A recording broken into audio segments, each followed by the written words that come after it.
Hang on to the roof. It's time for another episode of Wrestling Tonight, live from No Cell Studios. It's the Ace of Tavern, Acefield Retro, and joined as always by the one bad Chad as my co-host. What is up, dude? Not a whole lot, man. Another week. This was a busy weekend. This was a very busy weekend. You had Triple Mania, Impact. We're building towards ROH. We had Collision, Battle of the Belts, Smack, tons of stuff. Our girlfriends hate us, so yeah. And we're also joined today by a special guest to help us review, as promised, guys. We weren't lying to you about the ROH stuff. Every time we're going to have a preview show for an ROH pay-per-view, we're going to bring in this guy at Mullet.mania. What's up, Colton? Hey, what's going on, fellas? Yeah, good to be here. I always love coming on Wrestling Tonight. This is my favorite one-stop shop show for keeping me up to date on everything pro wrestling. So yeah, I'm always have a good time coming on here and chatting with you guys. Yeah, man, we do a deep dive into everything, as Chad mentioned. This is one of the busier weekends we can mention, and WWE was doing the normal thing. They had SmackDown. They weren't even having a pay-per-view. I can't even imagine what the landscape would have looked like if you throw in a WWE pay-per-view with Triple Mania, the start of G1 Climax tournament, which we'll get into in the quick hitters, SLAMMIVERSARY. I mean, everything that went down with Battle of the Belts and Collision, dude. It's a good time to be a wrestling fan, but it's almost overwhelming, Chad. Oh, like it's hard to stay up on everything. And that's not including if you throw in the GCWs, the Defies, all of these smaller promotions that are putting on banger matches too. And you like to track those companies because that's kind of the breeding ground of the next gen. So you're wanting to see, okay, who's going to come up if if Nick Wayne pops up on our Dynamite, I kind of want to see him coming. I want to see him coming from a mile away. GCW kind of gave us that. So to keep your finger on the pulse of just what's happening in wrestling, it's a daunting task, but that's why we're wrestling fans. And I know it's hyperbole, and we always say this, that wrestling is thriving and it's better than ever, but I really can't remember a time, I've been watching wrestling for a very long time, where there were so many companies doing so many good things at the same time. It's been, we've always had peaks and valleys for every company, and you could pick and choose and cherry pick, but it really feels like you literally can consume take yesterday, for example, where we're recording here on Sunday morning. Saturday, you literally could not consume everything they put on our table, Colton. And I mean, you have to sit here and pick out what you want to watch best, and competition breeds success. Yeah, that's a good problem to have, being able to be like, oh man, what am I going to watch this weekend, man? Yeah, if WWE had also run a pay-per-view this weekend, I would absolutely be taking off work on Monday. Like there'd be no way for me to ingest everything and still be able to be a functional member of society in my day job. But yeah, man, it's a good problem to have. I mean, I've still got to, I was wrapped up in SLAMMIVERSARY Saturday night, and I've still got to go back and watch Collision. I'm trying my best to avoid spoilers, but I basically just have to stay off my phone, which is a hard thing to do in our modern society. What's crazy about wrestling when we grew up, I don't know how it was for you guys, but I felt like when I was a fan growing up, all I had to worry about was flipping back and forth on Monday night between Nitro and Raw. And to hear the old school fans that came before us talk about it, I feel like today is really a revival of the territory days, because I have old uncles that they would flip between Jim Crockett to World Class to AWA to WWF. There was a lot of like finding those territory shows on the local TV channels, and I feel like today is kind of a throwback to that, from the MLWs, the NWAs, the Impacts, the AEWs, the WW. There's a lot going on, and it really is a throwback to that pre-globalization of WWE days when you had all of these little territories putting on their local shows. So it's kind of like what's old is new again. Yeah. With that being said, let's get to the first big story here and talk about one of the events that highlighted this weekend. Big stories.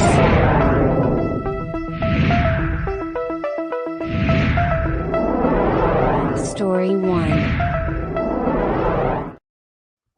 Story number 1 here. We're going to go through the results of Impact SLAMMIVERSARY taking place Windsor, Ontario, July 15th, 2023, in front of a hot Impact crowd. And we previewed this on Brace for Impact. We've talked about it. We've circled it on our calendar.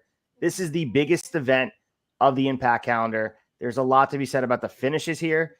We'll definitely get through all of them. The returns that happened here. If you guys missed this event, it is definitely worth the $40 on whatever pay-per-view platform you can get it on. Impact doing great things. But Chad, let's start with the first piece of news here, and we have to talk about the lead. The finishes aside, seeing Josh Alexander return here from the devastating torn triceps injury, he's the uncrowned champion, and he is a guy looking to get his belt back. But what were your thoughts seeing Josh Alexander peek through that curtain and come back? Were you expecting it?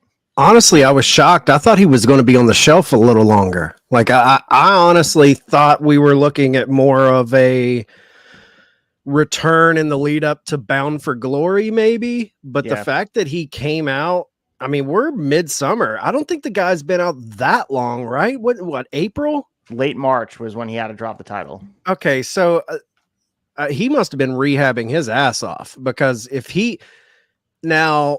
We might not see him in the ring. That's what I'm hesitant of. Like, are we a month out? Is he just going to be kind of an active character on our screens and we're not going to see him get in the ring? That's what I'm kind of wondering about. But he did say when he came out, he said, I'm back. So to me, it seems like he's next up for Shelley. So I was shocked. So we know that Steve Maclin defeated Kushida to win the vacant title at April's Rebellion. That's where they had to crown a champion after Josh Alexander. Now having Shelley, as we just mentioned, defeat Aldis. And we can go through some of the spots in that match, Colton. But I think really the question is Alexander healthy? Are they going to have them pull the trigger at August Emergence? Or are they going to wait for Bound for Glory, as Chad mentioned? Clearly they're not doing it at the Multiverse United show with New Japan Pro Wrestling. They want to do an inter-promotional match. They'll probably have someone wrestle from the top of the card against Shelley. But Colton, again, like, do you think he's acting enough? Do you think it shakes up things to the top of the main event where the title's just going back in Alexander? Or do you think he's going to claw his way back up to the top through Shelley? I don't know, man. Hard to say. I mean, I was also pretty surprised when he walked out last night. I mean, I'm glad. It was great to see him, especially on his home turf of Canada last night. You know, nice to be able to get him there. And I mean, you know, Josh Alexander is a guy that's going to rehab his ass off. That guy is one of the hardest working dudes in the business. Like, he's going to do anything and everything he can to get himself back up to fighting shape as fast as possible. I mean, I think he's got to be, I mean, he never lost the belt. That's all there is to it. So, I mean, I think that, and I was also kind of surprised last night. Like you said, Chad, all he said was, I'm back. And then he dropped the mic. You know, usually Josh Alexander is not necessarily a guy of few words. He's a good stick man, but you know, it wasn't into the show. The reaction when he came out from the crowd was great. You know, so I was watching it with two of my buddies and I came up out of my chair screaming. It was awesome. It's totally unexpected. But as far as the main event goes, though, like I thought the match was just there, and I got maybe the moment of Alexander just kind of outshines everything. As far as the match goes, I thought the finish was the right decision. We talked about this on Brace for Impact. Shelley can't be a transitional champion. Aldis has to work from underneath. And despite the cheating, despite Aldis pulling out all the tricks in the bag, it just shows that Shelley was just one step ahead of him.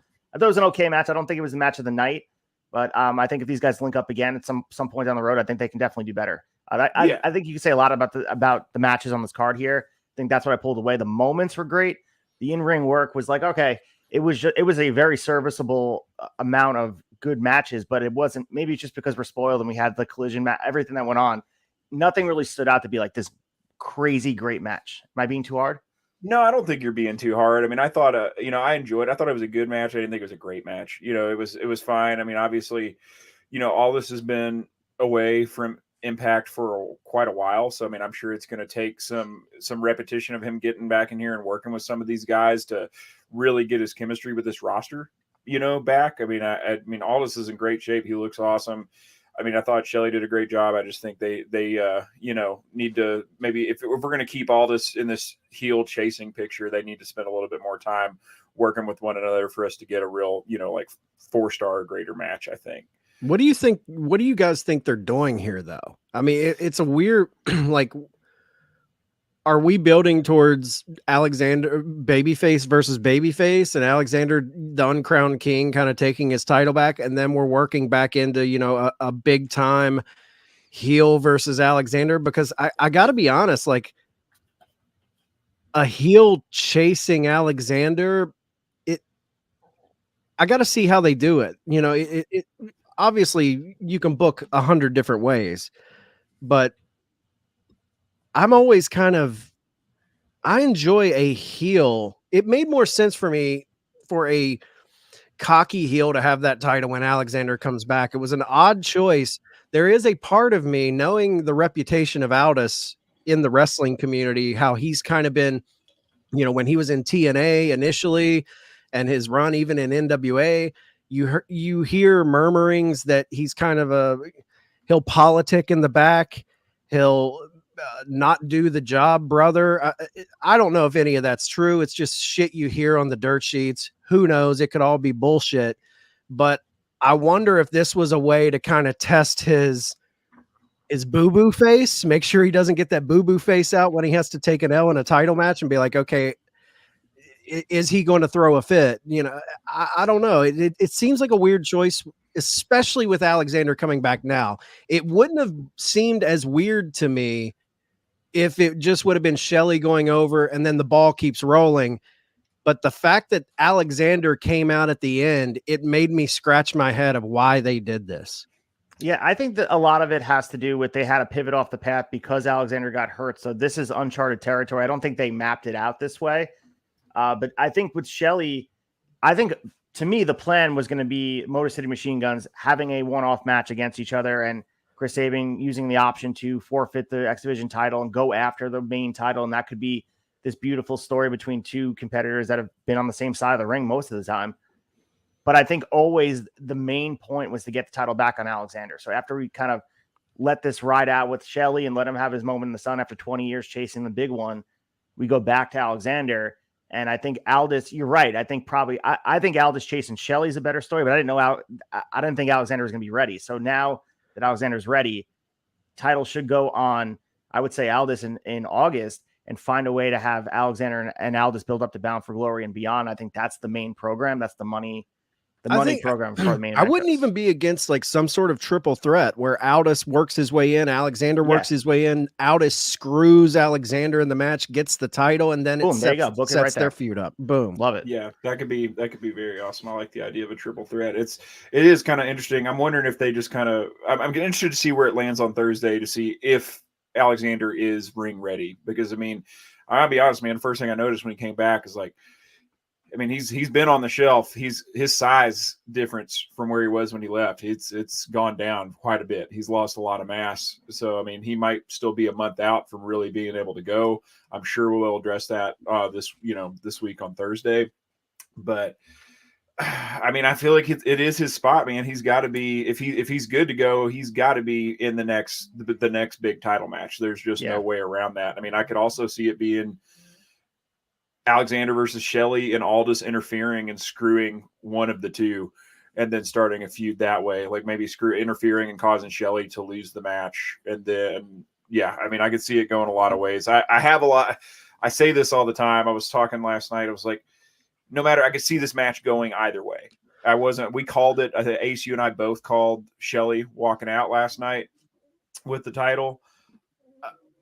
Either way that it went last night, I have faith in the Impact creative to get me to a good spot where it needs to go.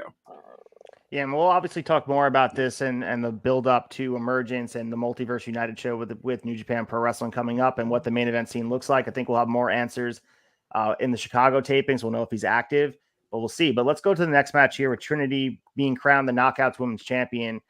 She got the victory following a series of headbutts, the full Nelson bomb, and then locked in Starstruck for the submission victory. So we now know it's Trinity's first singles championship since her second run as WWE SmackDown Women's Champion back in 2017. So she's 5-0 right now in Impact. And, looking at eulogizing the reign of Deonna Purrazzo and what she did for the Knockouts division, it ends a 3-month reign, which I thought was a really good one. It was her third run with the title. Great setting here for the table for Trinity. And I look at this now as this was the right decision. This is why he brought Trinity into the company. And the Knockouts division continues to be, to me, top of the top as far as women's wrestling goes.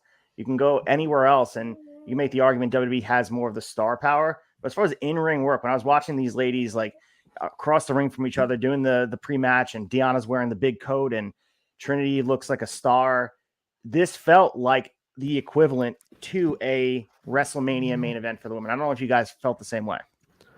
Yeah, I thought the biggest thing for Trinity getting this title to me is she won it off of someone who has been a rock solid top of the card champion.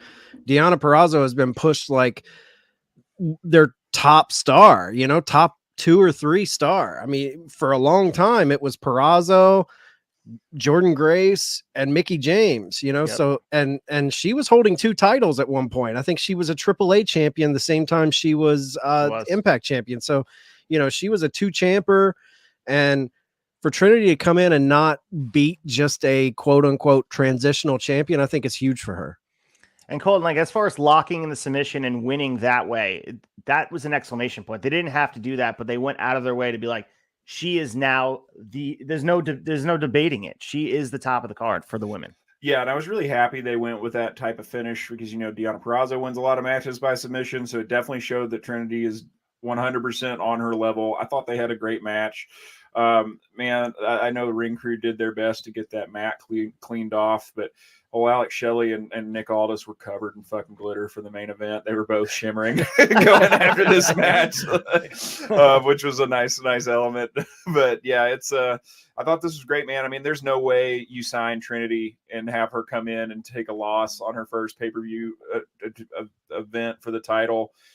She's gonna really elevate. Not that it needed elevating, man. I mean, the Knockouts division has been great, but I mean, I think she's gonna bring it to a whole nother level. And you know, we've seen they've got a lot of young talent, like people like Jody Threat, who are coming in really strong. You know, she just took her first loss last week in the Open Challenge against Deonna Purrazzo. I think this is going to set us up nicely. I think Trinity's going to have a long reign, and just there's a lot of meat on the bone for this division with her taking that title.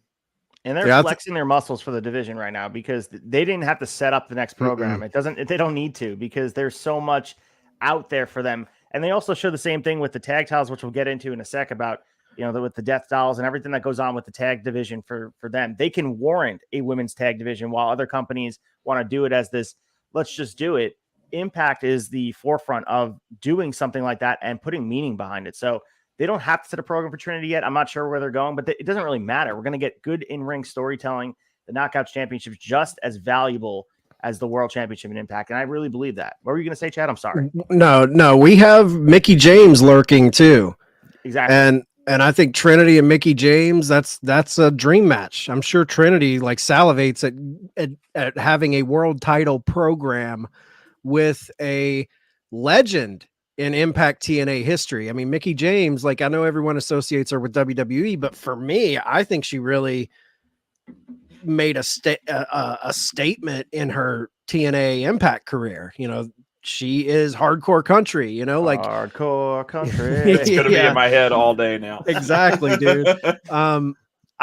And just to your point about the tag division, which we'll get into with the females, they bar none have the best women's tag team division. They're the only company that can justifiably have that division, and they have the depth.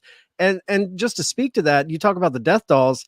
Rosemary is in a tag team, and she is arguably one of the more important female figures in this division, and she's anchoring a tag team now. Rosemary is one of my all-time favorites in Impact, and to have her, you know, a vet helping this tag division, and their women's division, man, for me, as far as you could argue talent, you know, WWE has a lot of great talented women. AEW has a lot of great talented women, but when it comes down to just the week-to-week booking of the women's division, Impact Wrestling is by far the best division in wrestling. Yeah, I think, like, as far as in-ring work goes, I think Stardom has them beat, but Impact, to me, storytelling-wise, it's on the level of the men. It's not even just done. Because sometimes you can make the argument that WWE puts the women in the main event because they just want to do 1A, 1B, just they want to make sure things are even, and, like, everyone it's done with a genuine nature on Impact side, while it's done in a PR type of perspective on WWE side. I'm not 100% because their mid-card's terrible. Right. WWE's mid-card stories for women are not that great. They focus on the top of the, you know, the top of the heap, and then everyone else is just kind of floundering. And same thing with AEW. I mean, look at AEW. What do we have right now? Like, we essentially have the Outcasts, and everything else is just kind of fodder. Like and Impact, when you tune in, I feel like there's 3, 4, 5 storylines with the women that's compelling. Yeah, we had the women on pre-show, the women's, like, and littered throughout the card in meaningful stories. We even, not even just the women, but we were talking about Dirty Dango and Santino being built up like a pay-per-view match that they didn't even have on here. So right. Like they do a really good job of building up their side stories, and I think that's what helps them thrive. They lean into who they are, and they really help that undercard of the divisions, whether it be mid card or the main event, feel important. But let's talk about the tag titles here. This was a surprising finish to me. We were discussing that Subculture felt like they would eventually win the tag titles, but they did it at Slammiversary. So Subculture came out and surprised everybody. So the ending saw Wentz and Miguel preventing Bay from landing the Art of Finesse on Myers, pulling Bay and Austin outside the ring. We had Webster take out everyone on the outside in the ring, with the exception of Myers, who was hit by Andrew's shooting star press. So Myers took the pin. Title change here. We didn't have ABC getting pinned to lose their titles, but here we are, man. I got to say, I was kind of upset to see ABC lose these titles. I think I want the championship to be around ABC's waist, feuding with the Rascals, and maybe that's where they are going. I know you said you have an idea about where it is going, Chad, but initial thoughts on this, and was it the right decision? I thought there were so many titles changing hands. I don't know if this was the right decision. I love this decision. I love this decision. I think out of all the titles changing hands on this card, I think we had 4 or 5 title changes. I mean, Yeah, a lot of belt movement, Yeah. But this was the one that I think is just old school classic booking for me. Like no one saw this coming, which that in and of itself is a positive for me. Sometimes you don't see it coming and it's like a bonehead move, but for this, it's this booking decision. One, like you said, ABC doesn't take the pin. It doesn't hurt them at all. Two, they made a legit, like the Rascals to me in this angle, when they came down to the ring, I was blown away by just how they felt legit, man. Mm-hmm. And I've always been a fan of them. Even when Wes Lee was in it and they, the 3 of them were doing the Treehouse stuff, it was more for like, they were doing that 70s show Treehouse smoking weed angle. And there was a lot of comedy in them when the 3 of them were initially in Impact. But ever since Zachary Wentz has returned, there's been a different tone to them. And I feel like this interaction in this match, when they came down and were messing with ABC, you had Zachary Wentz in the black leather jacket. This solidified that these guys are serious. There's no hokey laugh, haha bullshit going on. I think we're in store for a phenomenal feud between the ABC and the Rascals. And I think that's why this makes sense to take the titles off of them right now. I don't think we need the titles on either. Like, give the titles to Subculture to kind of elevate them in the eyes of the fans. They need those titles. They're not as like pronounced. The Rascals have history. This new tone is giving them a complete attitude change and making them compelling. ABC is the kind of dyed in the wool, tried and true, arguably one of the best tag teams in the world right now. So you have those two feud. That's the story. We don't need the titles right now. Subculture kind of elevates with the straps on them. I feel like it creates 2 really compelling storylines. You've got the tag titles on this new team that's kind of fresh. And then you've got arguably the 2 most interesting tag teams in the division feuding without straps. I don't think they need straps for this feud. It'll come. They're going to have tag team title matches against each other, but I don't think we need it right now. But I loved it. I love the booking of this. Very fair point. I think that's a very good perspective to look at. And again, flexing their muscles of the depth of their tag division. They don't really need to just put all their eggs in one basket. But Colton, I mean, you and I were predicting this Subculture would be the second team we predicted, because we didn't think that these hodgepodge teams would be placed together. But we both said on the show, I don't think it's time for Subculture to win it. But I think maybe Chad is kind of shifting my mindset here of like, maybe the titles are what they do need to take the next step. Yeah, very good point, Chad. And I mean, overall, Ace, we'll get more into it on Thursday. But yeah, you and I are about 5 for 10. I think I'm predicting this card, which is fun. I like it when it's unpredictable, but it's Subculture makes the most. If you're going to take the belts off of ABC, Subculture makes the most sense. Because like we said, no disrespect to Moose and Myers, both incredible workers, but they're a throw-together team. Same story for Rich Swann and Sami Callihan. Those guys are great individual wrestlers. I know they've teamed some together in the past, but they're not an established tag team. Doesn't make sense to put these belts on either of those teams. And I mean, ABC, they've had a solid run, man. I mean, they've had a 130 plus day reign. That's nothing to scoff at. It's I think you're right. I think you made a good point, Chad. They don't need the belts to tell this story, and they might even be able to tell a little bit more of a story without the belts on them. Because I think the heat there, like, where's the heat at? If they retain these titles and then the Rascals are like, oh, we're next, we're going to challenge you for those titles. Yeah, maybe there's heat there. But for the Rascals to screw them out of their belts, it turns this into a really good tag team grudge match. I feel like the heat of them getting screwed by this team to lose their titles is much more than them retaining the titles and entering into a feud with them. Well, and they set it up perfectly on Thursday, man, because, we had that one-on-one match between Wentz and Bay where even though he cheated, Wentz got the pin, and he thought that was going to be their ticket into this match. And they told Santino Marella, like, you are going to regret not putting us in this match. And they kept true to their word.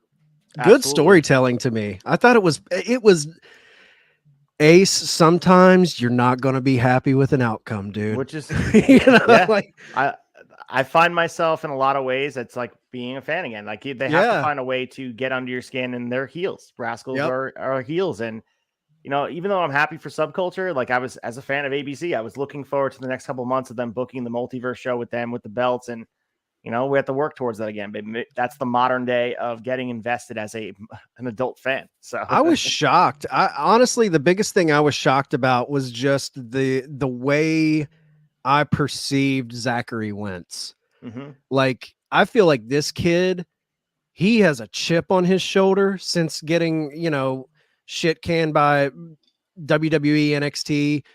They had that tag team with Wesley. He gets canned because of his girlfriend coming out with all those reports. And he's since been exonerated. When all that shit went down, MJF, former roommate of his, all these people came out. MJF, Jewish, the whole Nazi, he dressed up like Hitler or some shit. I don't know. And right. When all that hit, people came out and was like, no, this isn't his character.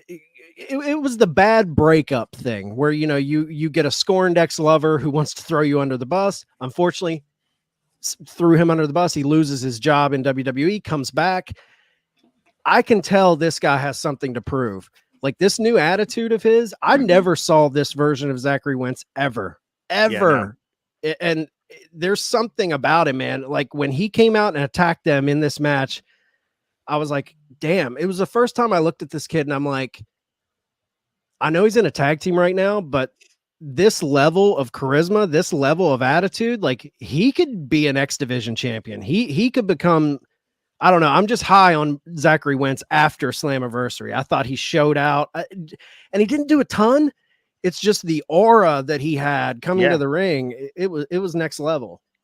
Yeah, and this next match we have here we were predicting this, and they they forecasted this very, very clearly on the show with the return of Eric Young as Scott D'Amore's partner.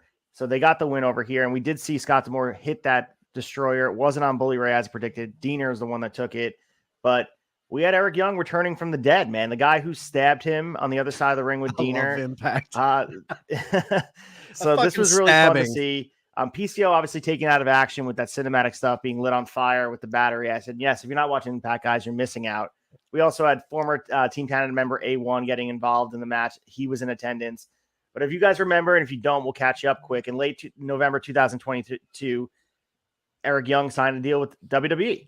And he was killed off in storyline because he was going over there in a brutal fashion. I mean, I can't remember ever seeing this on TV where it was a prison shanking. Yeah. So Diener took over the design faction. That's how they got Eric Young out of the storyline. And we now know that we'll talk about in the quick hitters about Eric Young and his distaste for the leadership in WWE and wanting to leave. He quietly left. And I was torn too, because I feel like this would have been a bigger shock because no one knew he was being released from WWE. Maybe they knew they weren't going to do a good enough job of hiding him in the airport, because we did get that report on social media. So like we might as well get people to buy the pay-per-view to see Young come back. Match was, it was what you expect. It's a Scott D'Amore spot match, with, fun little theatrics and all that. But seeing Eric Young back, has me very excited for the top of the card. I mean, we speak about this with the depth from every division. Eric Young slots into every spot on the card very well. If you need a guy to be in the main event because something else is going on, if you need a guy in the X division because Chris Sabin's legit hurt, we don't know, or you need him in a tag team, you can do that. That's how beautiful Eric Young is. He's so versatile, so good to have him back. He looks like $1 million too, by the way. Like, and Impact's gonna use him much better than WWE was ever intending to. When Impact, he's a guy. You know what I mean? Like, he has history there. Go back to all of his stuff he did with ODB, obviously the Team Canada stuff. He's a former champion. I mean, I love Eric Young. When he was early on in TNA, when he was doing kind of the crazy gimmick where he's a nutcase. Yeah. He is, if you're a longtime TNA Impact fan, he's one of the guys. And to see him come back, it was kind of like the Punk thing. Like, we all knew it was him. It was like the worst kept secret, but I think it was a pay-per-view buy, kind of putting the bait out there for TNA Impact fans to be like, oh shit, Eric Young's coming back. All I gotta say, brother, don't go back to WWE. You've done it twice and they've screwed you both times. I would argue his Sanity run in NXT was pretty cool, but as far as main roster WWE, Impact's your home. I know you're not doing 60,000 seat arenas in Impact, but damn, they treat you like a big deal. And we talk about it, you know, companies need those guys to create your history with. Moose just signed that long-term deal. Moose is one of those guys. Like, we need these long-term. When you think of Impact, Eric Young's one of those guys I think about. In a lot of ways, too, everyone thinks about Chris Jericho when you think about versatility and changing your character and having whatever, this growth over time. Eric Young, if you look at every iteration of him throughout the years of Impact, and also you mentioned NXT, the guy has so much range. Like, he has played all these different characters, whether it be comedy or serious or heel, fate. Like, he does a good job of playing every different character. But Colton, I want to hear your thoughts on this because you and I were very excited as the show went off the air on Thursday. I was already buying the pay-per-view, but I'm sure people tuned in saying, damn, Eric Young's back. I'm going to tune in. Yeah. I mean, even though it was very predictable who it was going to be, I absolutely loved the setup for it. You know, it was the phone call with Scott D'Amore. I thought it was great. It was very, very, typical Impact Wrestling in the best way. You know, I love the way that they set up these storylines. And, you know, like you said, man, the match, this was a feel-good match. This was a feel-good payoff grudge match. You get Scott D'Amore, who has given a lot to the wrestling business and, you know, one of Canada's favorite sons. Get him this payoff for him. Eric Young's return, both Canadians in Windsor. A1 is in front row, takes his shirt off and comes into the ring. I thought that was great. I was watching with a couple of buddies and like, who the fuck was that? I had a friend show up late and didn't see A1 in the crowd. I was like, oh yeah. Another fellow Team Canada teammate from early TNA days. So yeah, I mean, I thought this was great. This was the best way to pay this off. There was no other way to do this. And yeah, I think I would have loved to seen Bully take a Canadian destroyer, but I imagine at 52, Bully's probably not doing that, brother. no way. So maybe next time. And yeah, I'm excited to have Eric Young back, man. Chad, I also thoroughly enjoyed. I thought Sanity was great. Yeah, and even when they first ran to the main roster, it was really good until they neutered them and started splitting them up. I mean, that was one of my favorite things WWE's done in the last 5-6 years. And Eric Young, I mean, had a big part in that. I absolutely loved Violent by Design. You know, hopefully we get Joe Daring. I haven't heard anything about his health issues recently, you know, so prayers going out to that guy. I hope he continues to improve and get healthy. I would love to see, I love a heel Eric Young. So I would love to see that iteration. Selfishly would love to see that iteration of Violent by Design come back onto the screen. But yeah, we'll see what happens, man. Glad to have him back. Interesting to see him, and it's been a long time since we've seen him in a babyface presentation anywhere, but especially on Impact screen. So, yeah, it's good to have him back. Excited to see what he's going to do. Yeah, Eric Young, man, his promos in Violent by Design were incredible. He was hitting next level shit. Am I the only one when I see Eric Young, especially when he came back, Team Canada? It makes me miss Bobby Roode and Impact, man. Yeah. It makes me miss he's such a good main event guy.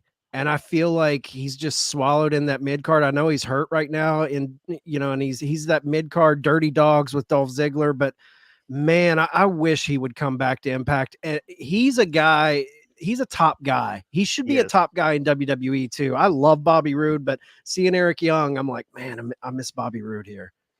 Yeah, I agree with that, man. Maybe we'll see Bobby Roode get back soon in the ring from WWE. I know he had neck fusion surgery, so we'll see how long that recovery is. But let's talk about this next match here. Probably the one of the bigger stories leaving Slammiversary, and not the one you wanted, was this match with Lio Rush and Chris Sabin. It's up in the air whether it's a legit injury or not, but nevertheless, we had Lio Rush defeating Chris Sabin to become the new X Division champion, and the result didn't come without controversy. So we had Lio Rush surprising with a suicide dive. I mean, the guy moves fast as a bullet. We were talking about how fast Lio Rush is in the ring, and they sold it as if Chris Sabin was knocked out here. We had doctors looking at him, and they suggested that he shouldn't continue. Rush eventually finished him off with the 2 final hours to get the win and the title. I don't know how to take this. I mean, we haven't had any reports that Chris Sabin is okay. And if it is the way that they've booked it, like if they did want Lio Rush to win the title in this way, I mean, goddamn, what an entry into Impact Wrestling. We talked about his first 2.5 weeks. He's now officially 3 weeks in. He's looked amazing. They've hotshot him to the top of the card pretty much, getting the rub from teaming with Aldis and being involved with Shelley on the other side of the ring. And now he's sitting with the X Division Championship for the first time in his career. I just hope Chris Sabin's okay. It took a little bit of the luster away from the match for me because I was sitting there like, it seems like he's shoot hurt, but we know how good of a sell job Chris Sabin can do. It might actually just be they want to tell a future story, and Lio Rush jumped him from the beginning of the match, and that's the story they want to tell to get the title off of him. But I don't know. It seems like a legit injury. Yeah, I hope, in knocked out, concussions, anything like that, it's scary because the unknown. We saw like sometimes a guy can bounce back. You take a couple weeks off, you're good, and then sometimes you're Adam Cole and you're out for months and months and months. So hopefully it's not serious. Hopefully it's all a work. Who knows? But you never want to downplay a head injury, but if it's just he's knocked out and there's no kind of extra stuff, some lingering like concussion issues and things like that, I would rather a knockout happen than I think he had a serious ACL injury not too long ago that he came back from. So like an injury like that, you're on the shelf indefinitely. With head, the head is trickier. It can be more devastating than a knee injury long term, but on the bright side of a head injury, if it's not that serious, you can come back fairly quick. So hopefully it's not as serious as it looked. Yeah, but it's always scary, when you get into concussion situations, it's tricky. So, I mean, this is a glorified squash match. I mean, we saw. So, Colton, I mean, you and I were texting. I think you were a little behind, and I just texted you, what the fuck? And you're like, I'm behind. What was it? And I'm like, just watch, because I was shocked. Yeah, man, I was too. I was behind. I had to pause and go pick up some food. I had poor planning on my part for my evening. And I was like, oh, wait, benefits of being able to stream it via Fight and be able to pause and come back. This was, I really hope he's okay. I mean, yeah, he can sell his ass off, but I don't know, man, just his facial expressions when he first went down. And at this, he at least got his bell rung pretty hard. I've got a hard time believing that this is the way that Impact Creative wanted to book this match, because I think this match had the potential to be match of the night as far as work rate goes. I think that it had potential to steal the show. Yeah. And I got a hard time believing that this is the way they wanted to do it. I will say, props to Lio Rush for, not breaking kayfabe and not looking concerned or anything like that. That leaves it open to interpretation and keeps us guessing, which is why we watch wrestling. Is for that, suspense of disbelief. And like, is it real? Is it not real? What's going on here? So yeah, I hope Sabin's okay. I mean, and this is not what we deserved for this match, regardless of whether they intended to book it this way or not. This ain't over. We're definitely going to get Sabin versus Lio the right way, and hopefully, like you said, as long as he's not severely injured, sooner rather than later. Yeah, absolutely. So, I mean, that match, like I said, if you blinked, you missed it. So, the other match we had on the card, and we didn't really talk about this on Brace for Impact, kind of fell through the cracks because they didn't build it up. But Eddie Edwards defeated Kazarian in a grudge match. It was a match that was good, in my opinion. Nothing to poke holes in, but could have been better, I think. And maybe I'm just being picky, but I thought the match was just there. Probably could have lived on Impact on Access, I think, the match itself.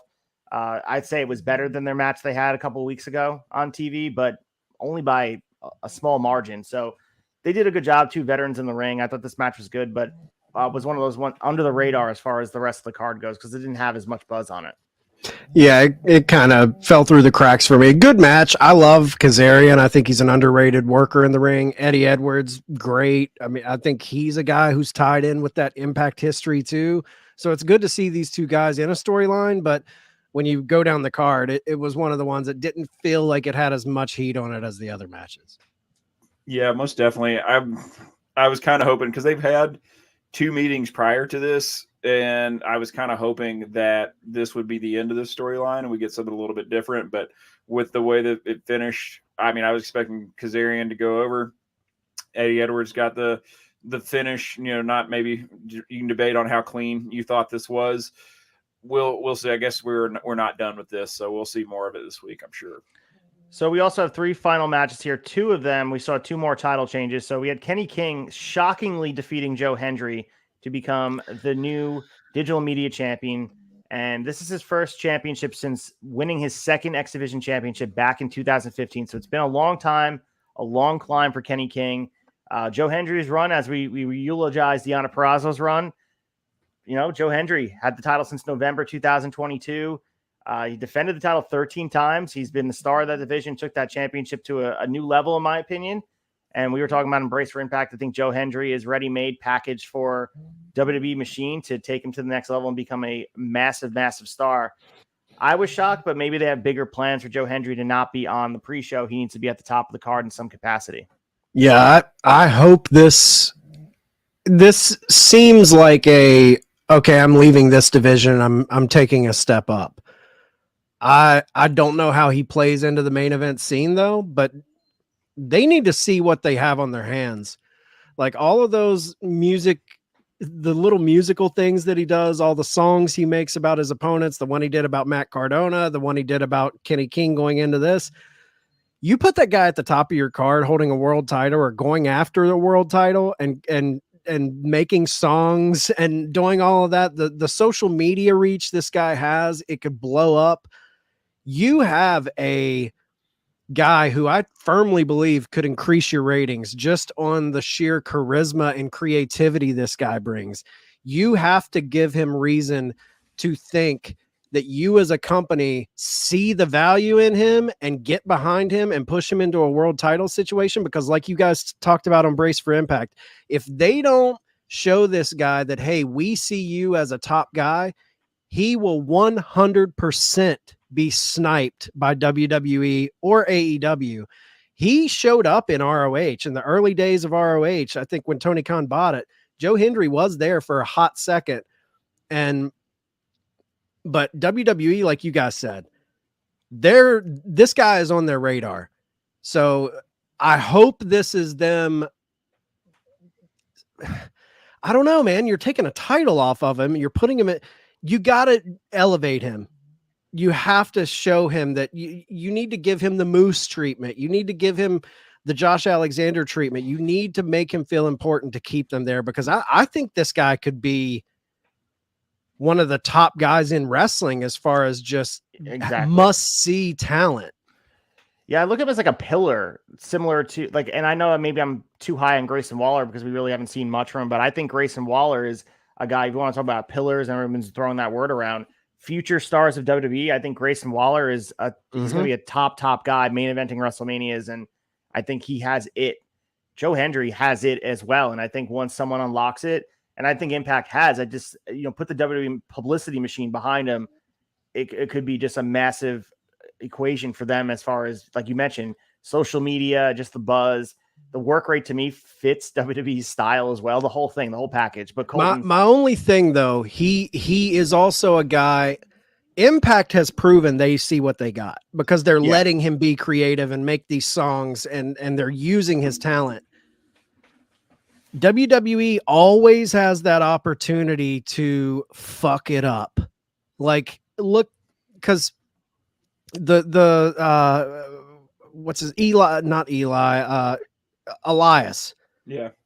Elias was over. He was doing the walk with Elias, whatever the fans were into him. He's obviously got the musical talent. He's maybe not as charismatic, but you see a talent like that with the talent that they have, you want to lean into that. So WWE has screwed stuff up like that. So I'm not convinced that WWE would 100% knock it out of the park with this guy. I'm still leery of him going there. Anytime a talent that has charisma like this goes over there, I'm like, okay, he's being able to showcase what he has here.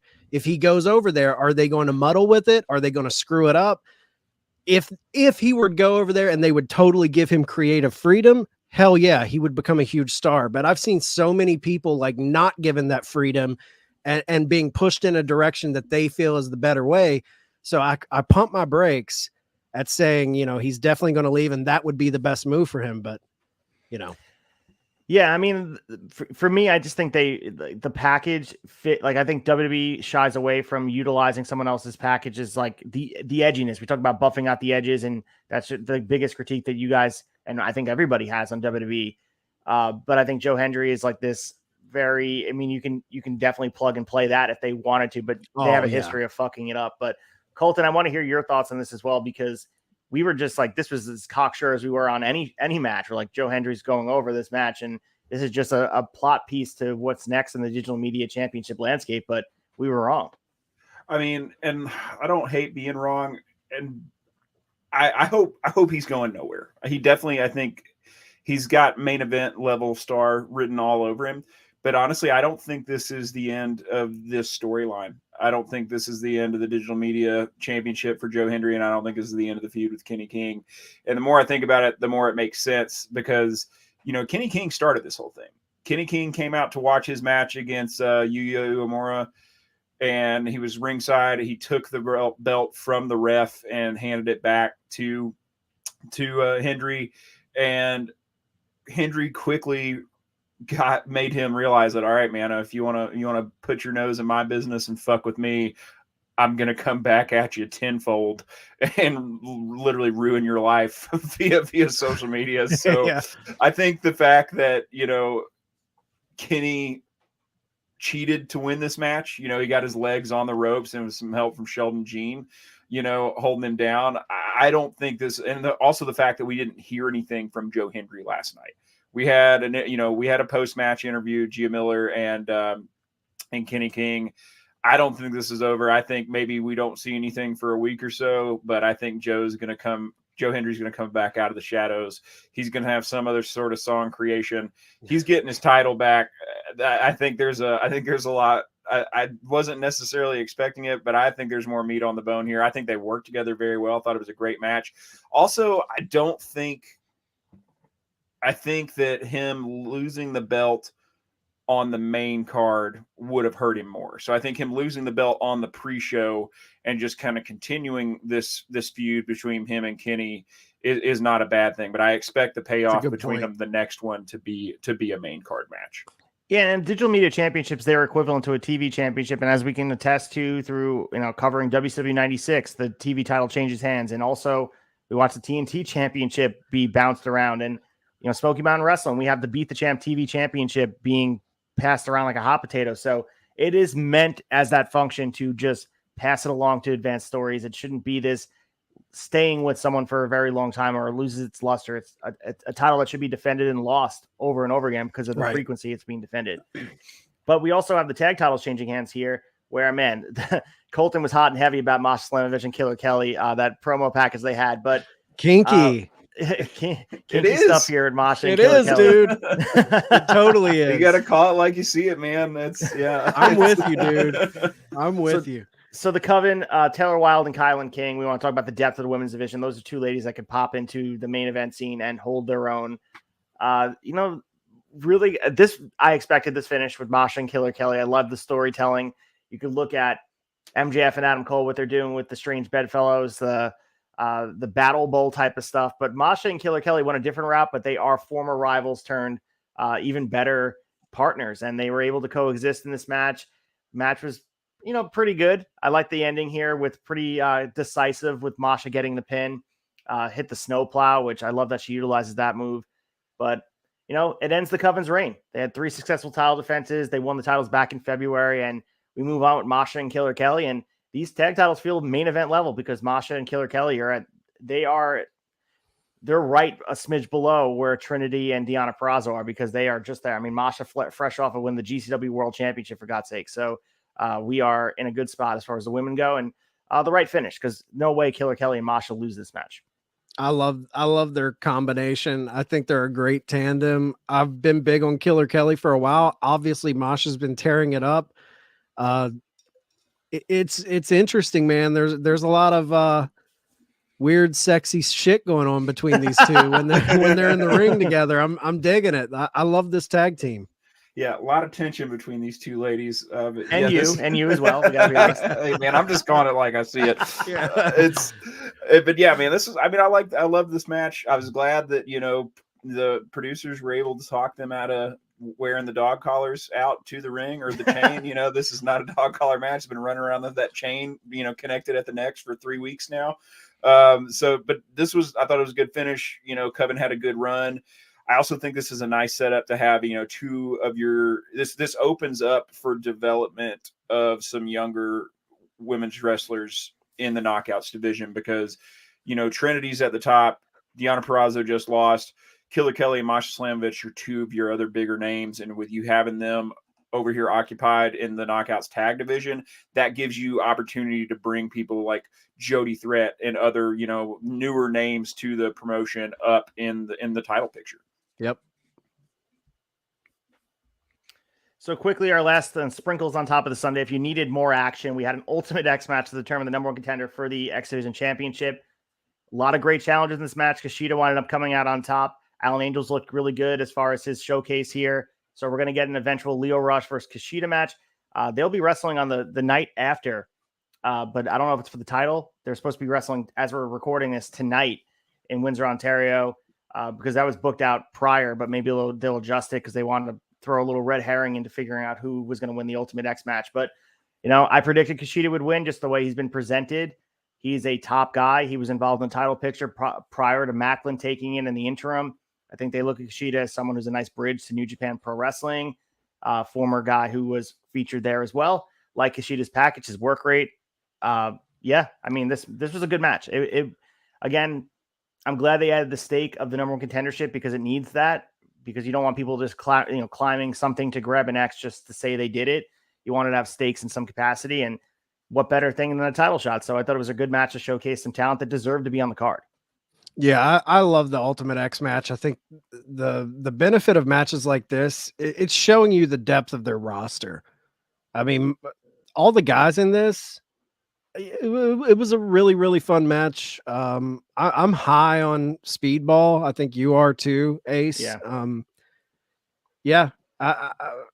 I watched this match and I'm like, damn, they got some guys coming up, and young guys, a lot of good young guys in there. I even thought Alan Angels looked good in it. So yeah, Alan Angels was my pick to win. And there was a couple of times where I definitely thought he was going to. Did not expect 2 low blows out of him. That was pretty down and dirty, but it was this was a good match, man. It was shorter than I thought it would be. I love an Ultimate X match. It's been a long time since we've seen one, but man, more surprises. We got to see the return of Jake Something come out and enter this match, which was awesome. I did not expect that at all. Crowd went off for it.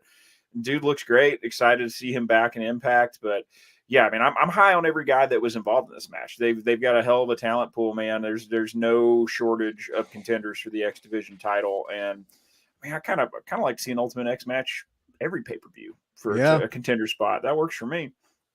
Yeah, and if you guys are still sleeping in Impact Wrestling, if you take anything from our rundown of Slammiversary, is first of all, buy the pay-per-view, watch the replay. Second of all, tune in on Thursday nights, and then hop on the chat with us, 10 p.m. on Thursday nights and talk about everything you watched in Impact. Wake up. Stop sleeping on Impact Wrestling. They're putting out quality product top to bottom, every division, tag, women's, X division, world championship. They are the most, to me, consistent product. We talk about it all the time. Peaks and valleys, AEW and WWE. If you want a streamlined product that's not going to disappoint you on Thursday nights for an hour 30, hour 40, Impact is the choice for professional wrestling fans. So I loved it. It was a good event. Good night. Yeah. That being said, let's get into the other company here. Big story number 2. Big story 2. Here we are we have a request from Warner Brothers Discovery that we want more pay-per-views. And this might be more of a debate question, but we're going to report the news that we have here. Could they? Yes. Should they? Debatable. So in the 3+ months since AEW All in London was announced for Wembley, we have speculation and rumors about how that show would be presented. Would it be this first way to launch this Max streaming deal? Would it be a way to put it on TNT or TBS to pop a rating? But it seems like, according to Andrew Zaring, who's been this pipeline of news from Tony Khan directly to the media, he reported on his Mat Men podcast that All In will be a pay-per-view show. And we don't know the price point, but it is a possibility that since All Out is a week later, we could be looking at a bundle package, which is something we didn't consider. If you do say, what was pay-per-view cost, $60, you tie in and do $75 for the two of them, I think you can get a lot of people to buy into that. And, as diehards, we're going to be doing that. I think all of that is kind of icing on top of the cupcake at this point, because they are doing record numbers as far as they're blowing away any sort of gate attendance records they have by a lot, by, tenfold at Wembley. People are going to be tuning in. But this has me thinking maybe the streaming service is on hold. Maybe they don't want to launch it that way. I don't know. I defer to you, Chad, and tell us what you think about this. I'm pretty disappointed by this. I think this is a mistake. Especially charging us for All In and All Out back-to-back weeks. I mean, come on, man. Like, I pay $50 for a pay-per-view. Now I'm going to be shelling out $100 in a week for, not even WWE asks you of that. You might have to buy one a month, but to the larger point of just more AEW pay-per-views, like you said, it's a good debate question. Man, if Warner is asking for one a month, there's pros and cons to it. It would just change the way AEW books, because right now, they have 5. If you count Forbidden Door, they have 5 a year. And sometimes when a pay-per-view's over and you kind of have thoughts of, okay, this guy's next, but you're like, man, we're 3 months out. How are we going to get there? And there's a lot of, I feel like the whole match for match sake comes into play because we have so much time. They don't know how to book the story to stretch us to the next pay-per-view. That being said, when a pay-per-view happens in AEW, it feels special. It feels big. Their pay-per-views, match quality, moments always deliver.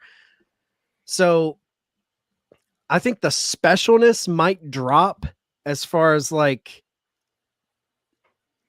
when you watch AEW pay-per-views, you feel like these guys are laying it on the line because, man, we got 4 or 5 of these a year. We're gonna go balls out.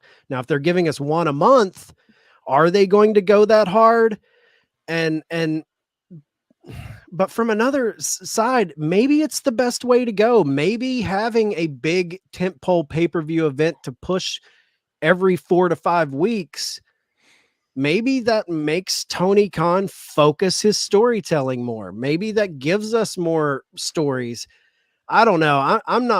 I like the big 4 or 5 pay-per-views a year. I would be up 7 or 8. I would maybe be cool with, but if you're giving me 12, I don't know, man. I'm not high on it. I'm not high on it at all.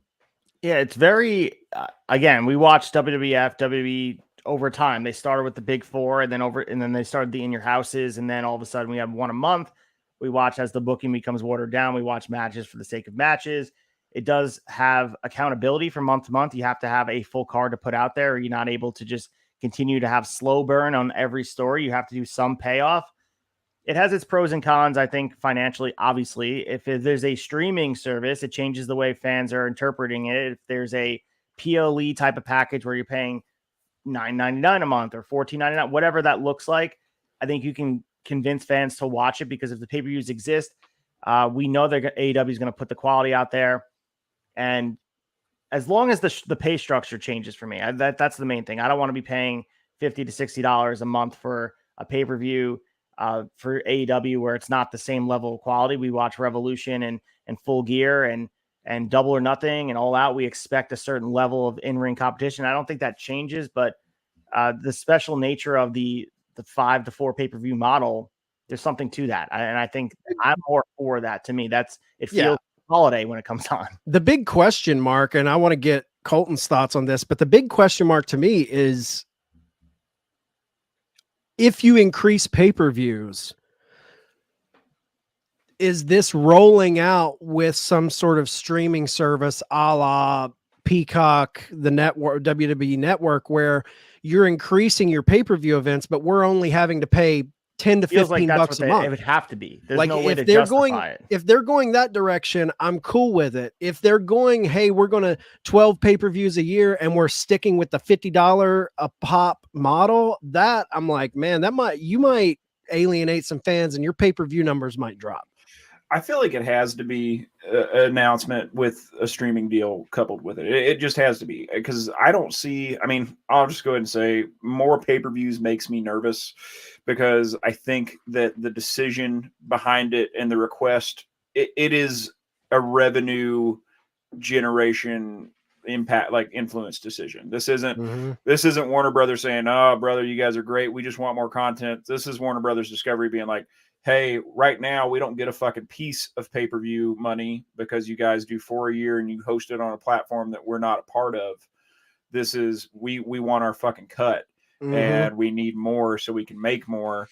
And yeah, I think I would assume the price point's going to go down. It's going to be offered on Max, and I'm wondering if it'll be, I wonder if Warner Brothers has got enough in Max to where if you're already a subscriber to Max, you just get it automatically, or if it's going to be an in-app purchase in addition, which is also something I wouldn't be a huge fan of. But I want to watch it, but I don't want, dude. I can't fucking handle 12 AEW pay-per-views a fucking year. There's already so much wrestling to watch. Like, I don't have time. I'd have to quit. I'd have to quit my job.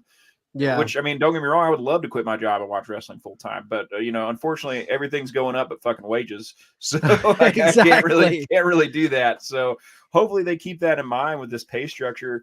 I can't say I'm terribly surprised about All In being a pay-per-view and All Out. You're going to sell 74,000 seats at Wembley, dude.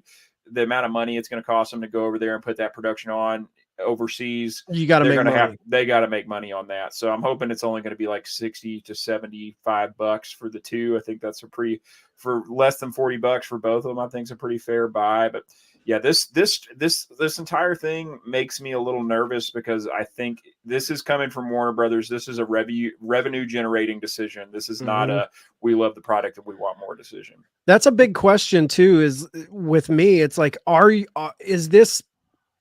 we keeping the same model we have and we have to buy pay-per-view a month? That's one option. Are we going the Peacock option where you pay $10 a month and everything's all inclusive and you get all the events? Or are we going the ESPN plus UFC model where you spend $5 to $10 a month to get all of this kind of side content, but there is the in-app purchase of the pay-per-view? So there's 3 options we can go with here. And I'm wondering what it is, because I think the most beneficial one for a fan is the Peacock type of deal. You pay $10, you get everything. I think the most beneficial for AEW that makes the most sense is the in-app purchase, where you pay $5 to $10 for Max, you get everything, and then you get maybe a discounted pay-per-view where you pay $30 for the big ones. I think that could possibly work. I always think, like with ESPN Plus and UFC, they never offered any deals, but if you gave fans a deal where it's like, hey, if you're paying $10 a month for ESPN Plus, and if you purchase 4 pay-per-views a year, you get 1 free, They don't do that. Every pay-per-view is like $80, dog. So I don't know. I'm with Colton, man. This makes me very nervous. I think this is also a big, I think they're in negotiations right now with Warner, deep into negotiate. We thought everything was signed, sealed, and delivered. When they announced the All In thing, everyone thought, oh, streaming deals coming. They're going to be on Max, all of this. I think this is all posturing in this deal. Like how much, I think what Warner is giving to them is like options for, it's negotiating tactics. Like, yeah, we'll give you this amount of money, but you got to give us this. And I think some of that shit's leaking out, and it worries me as an AEW fan who likes how they have it set up right now. It worries me. I want to see the company grow. You know, if you go back to the Attitude Era, when WWE started rolling out the pay-per-views, yeah, the pay-per-views took a hit. There was a lot of meaningless matches on those pay-per-views, but they were making hand over fist money from a business perspective. So I don't know, man. I'm worried as a fan. You got to remember too, on WWE side, NBC gave them the bag for the rights to it on Peacock, where Peacock is still, correct me if I'm wrong, operating at a loss, not just because of that, because of the rights to probably The Office and everything else they have on the streaming service. I don't know if Max is willing to be taking the loss overall, and I don't know if AEW has the same leverage that WWE has. So I think that's where the stalemate is, where we want to be able to have this model that's a hybrid to tap into a new fan base, and you will definitely cast a wider net of who's going to be able to watch your shows if you do a $9.99 to a $14.99 a month, where people that can't afford a pay-per-view or would not buy the pay-per-view would be watching your product. And I think we always say this, availability is the best for, the product, because I always say that I compare this to baseball, when they were like locking everything in. You couldn't share videos on YouTube for years. Now that's changed with the new regime with Manfred. You want people having your eyes on the product, because that's how you get people for attendance. That's how you get people to watch weekly TV. And that's how you increase overall awareness of what's going on. So the antiquated nature of this, the pay-per-view model might change. I think that is what we're seeing. And we know that AEW tries to be progressive in a lot of ways. I think there's going to be a hybrid version of what we're all talking about, where I think you're right, Chad. I think they're going to be asking for money. They're going to ask for the big four. Maybe they're going to ask for the $50 a month. And then maybe they'll have these little, like you said, the tentpole. Instead of doing St. Patrick's Day Slam on a Wednesday, they may do it on a Saturday on the streaming service, and, justifying the cost for production on their side, doing it live on a Collision taping or something. Who knows what they decide to do, but the streaming service, to me, my biggest takeaway is I love the back catalog, because that's how people can get their history up to date. Once a pay-per-view happens, unless you purchase it and you are strategic about it, you can find it. A lot of times they're one-off watches. With WWE, their propaganda machine continuing pounds in your head, and it lives on itself, because if I want to watch, WrestleMania 6, I could just pop it on quickly on Peacock and put it on the background. You can't do that right now at AEW, and that hurts its history. So once they have that, then you start to have this reverence for, man, let's go back and watch the first Moxley Omega match. Right. So yeah, I mean, we'll continue to carry this news, and we'll talk about this in the debate, I'm sure, about the pay-per-views. I think you guys might have touched on it on the last debate, but I think we're going to have more information coming down the line with everything that's being reported. So we'll continue you guys up to date. But with that being said, let's get into story number 3 and preview another story event. 3. All right, ROH Death Before Dishonor. We have this on the card, and this is the reason why we brought Colton on, and the Impact, and it's a nice tie-in together. And I got to tell you, man, this weekend there's no buzz for this pay-per-view at all. And it may be because there's stuff going on with Blood and Guts, the Triple Mania stuff, Slammiversary. This has fallen by the wayside. You're going to be asking people to purchase this pay-per-view as well. And there has not been an ROH disappointment at all since since Tony Khan's taken the reins and had pay-per-view. So I'm fully expecting work rate to be there, entertainment value to be there. But as far as buzz for the card, with the main event supposed to be Claudio versus Mark Briscoe, and Mark Briscoe got hurt, seems like a severe knee injury. We don't know who Claudio is even wrestling right now. And you're selling a pay-per-view for a similar price point that we were talking about before, $50 to buy an ROH pay-per-view that you don't have a main event to go across. And Colton, I guess I'd defer to you first here and just talk about your interest level on this pay-per-view. Do you feel like it has the buzz? Are you buying it first and foremost? Be honest with you, man, to be determined. I want to watch this pay-per-view, but yeah, I mean, I mean, Death Before Dishonor is generally the biggest or the second biggest pay-per-view of the year for this promotion, and there's just little to no buzz around it. I mean, the matches that we have announced, it's 4 matches. They're good matches, but I think having Mark Briscoe go out hurt really hurts it here, because I mean, it sounds like Briscoe is going to be out the remainder of 2023 at best, and you know, that's really unfortunate. Glad it's not more severe, but you know, to me, the most logical sub in this situation would be Eddie Kingston, but that's not going to fucking happen. He's over in Japan doing the G1. Yep. And he's just won the New Japan Strong Neverweight Championship. So like he's got his gold right now. He's not coming back over here to do this, man, because I mean, I think he's still a favorite to win the G1. So yeah, there's no way he's going to fly back in for one show. It just kind of hurts it, man. And I'm wondering, I was talking to somebody the other day. I was like, I wonder how much longer they're going to continue to put this much stock into ROH, because I don't know what the streaming numbers are. I mean, I will probably end up buying this pay-per-view just for the fact of Athena versus Willow Nightingale and Katsuyori Shibata versus Daniel Garcia. Like those 2 matches alone. And Samoa Joe versus Dalton Castle, man. I mean, these are awesome matches, but they've done a really poor job. I mean, usually they do a really great job of hyping a Ring of Honor pay-per-view on AEW programming, man. And it's not, but there's too much else going on, you know, with Collision coming on board, Punk coming back, All In right around the corner. I just feel like it's really, really slipping through the cracks. But I mean, I think it will be a good card, but I mean, we've only got 4 matches. Is it a 4-match card? Is that all there is to it? They're going to go 8 deep on the main card, and they're going to have 2 pre-show matches on the buy-in. So right, I'm sure they're going to have more clarity on Thursday. But you're right, man. This feels like, and again, this might be the nature of wrestling fans today. Where on any Dynamite, take this one for example, we get a blood and guts match. That's pay-per-view quality. So on a Wednesday, you're going to ask me to pay $50 for this pay-per-view where I'm getting the same level, if not better action on a Wednesday or Saturday night. So, you know, as diehards, I'm going to buy it because I know that there's going to be hidden gems on this card. Whoever Claudio wrestles is going to wind up being probably, you know, match number 3 of the year behind Ospreay and Omega. You know, it's going to happen because that's how it usually works.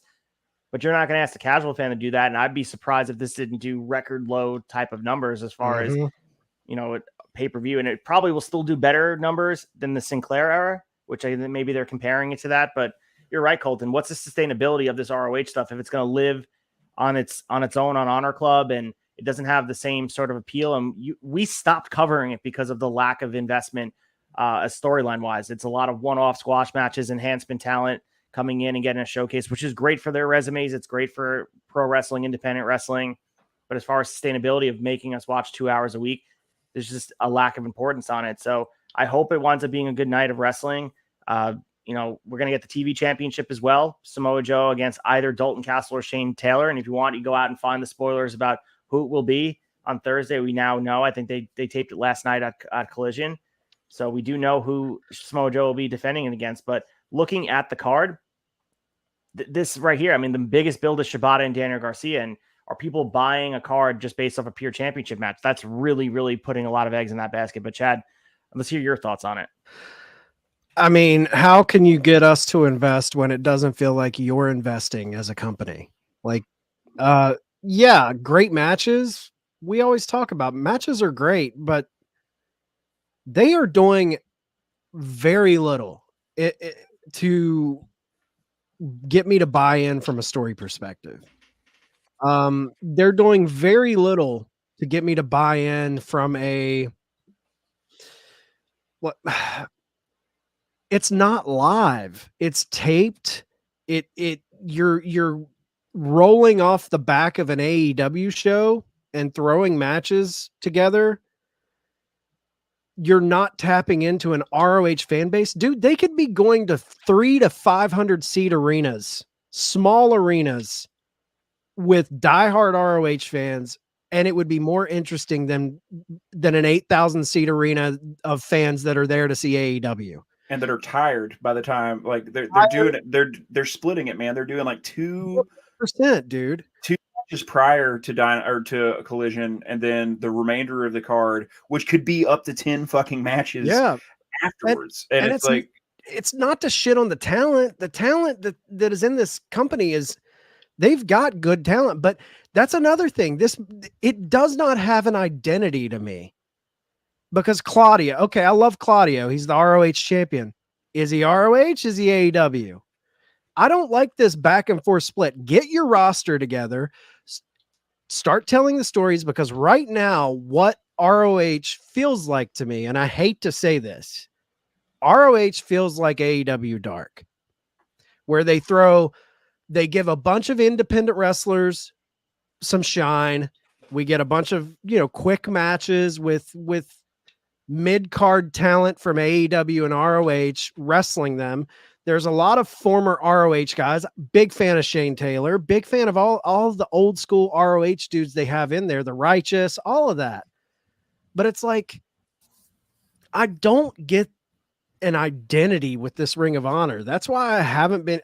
Obviously, we all watch the pay-per-views. I have not bought a pay-per-view in the Tony Khan era. Every single one I've bought, watched, been thoroughly entertained by. But I mean, there's just no identity. And then you throw on top of this the heartbreaking loss of Mark Briscoe to a knee injury. I think it really takes the heart out of this event, because honestly, I think that was the one thing that was really Shibata Garcia, sure, going to be a hell of a match.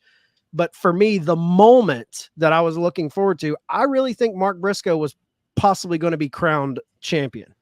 And the fact that he's off the card, this instantly becomes not important to me. There's going to be a bunch of matches, but where's the moments? Where's the identity? I don't know. I'm down on Ring of Honor right now, big time. Yeah, and if you look at just the week for wrestling, we're going to preview in the quick hitters. The biggest match of Claudio's week is Blood and Guts. His story is BCC. It has nothing to do with the ROH World Title. It's a subplot for him and a side story. So you're hoping that the diehards pay it. And maybe this is just, extra cash that feels like extra. No matter what they do, it's always just going to be on top of what they expected. But man, you're leaning on a lot of the expectations of the diehards to carry the weight here, because none of the casuals are buying. A lot of the casuals don't even know the event's happening. So are we buying it? I probably am, just because we cover wrestling on a podcast in long form for many hours a week. But can I say that about someone who watches wrestling in a casual manner? Man, this is going to, as far as buy rates go, I expect this to be not great, because there's no buzz on it. Yeah, and I think it's time, like you said, man. The fact that Claudio's defense of a promotion's world heavyweight title is an afterthought for him for the week, because his priority is Blood and Guts. I mean, that's very telling, man. Like, your world title should never be an afterthought. Like, it's more than time for Claudio to lay this belt down and somebody else to take it. But with Mark Briscoe out, man, I don't know. Maybe they've got a big opportunity to pull something we don't see coming and get more eyes back on the product. But yeah, I think buys are going to be down. I mean, I'm definitely going to buy it. I'm definitely going to watch it, but I don't know if I'm going to do it Saturday. I might watch the replay a couple days later, because it's not pressing to me, man. It just really, it really isn't. Not with everything else going on. I mean, it's like we were saying, it's a great time to be a wrestling fan. There's so much content out there to consume. But yeah, I mean, that also makes it, you got to be on your fucking A game if you're expecting people to shell out their hard-earned money and consume your product with everything else going on and all these other options. So yeah, we have the betterment of hindsight right now at this point, but imagine they would have done Joe and Punk in their rematch here on ROH. Like, that was a selling point. People would have tuned in and paid $50 for that. Absolutely. And you gave it away on TV. And I understand they're trying to drive Collision and they want it to be an important show, and that has value for WBD and all that. But and they didn't know Briscoe was going to get hurt, so it's easy for us to say it now. But I think there could have been a better job of putting, especially with the history of Punk and Joe in ROH. It would have made more sense there. And maybe have the finals of the Owen Hart tournament wind up being there if you didn't bracket them the same way, if it was ever considered. Because honestly, man, to me, like, I think they're going about this all the wrong way. The emphasis that they put on ROH, like the amount of like emphasis, like true emphasis of making us care. They don't need Claudio there. They don't need Samoa Joe there.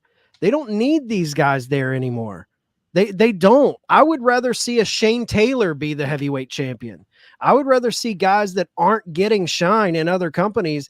Put some steam on them. That's how you build people. Like if you have Shane Taylor holding that world title or Dalton Castle holding the TV title, guys that aren't on our screens on AEW, if you have them holding the titles, then maybe it gives them some importance and we're like, shit, man, these guys are good. No, I don't want to say no names because those guys do have names, but guys who aren't on the AEW roster, work them into those main event stories. You're not putting a ton of emphasis on the company. So why not, if you are going to treat it as almost like a feeder system to cherry pick guys to bring up to AEW, put the women's title on Billy Starks.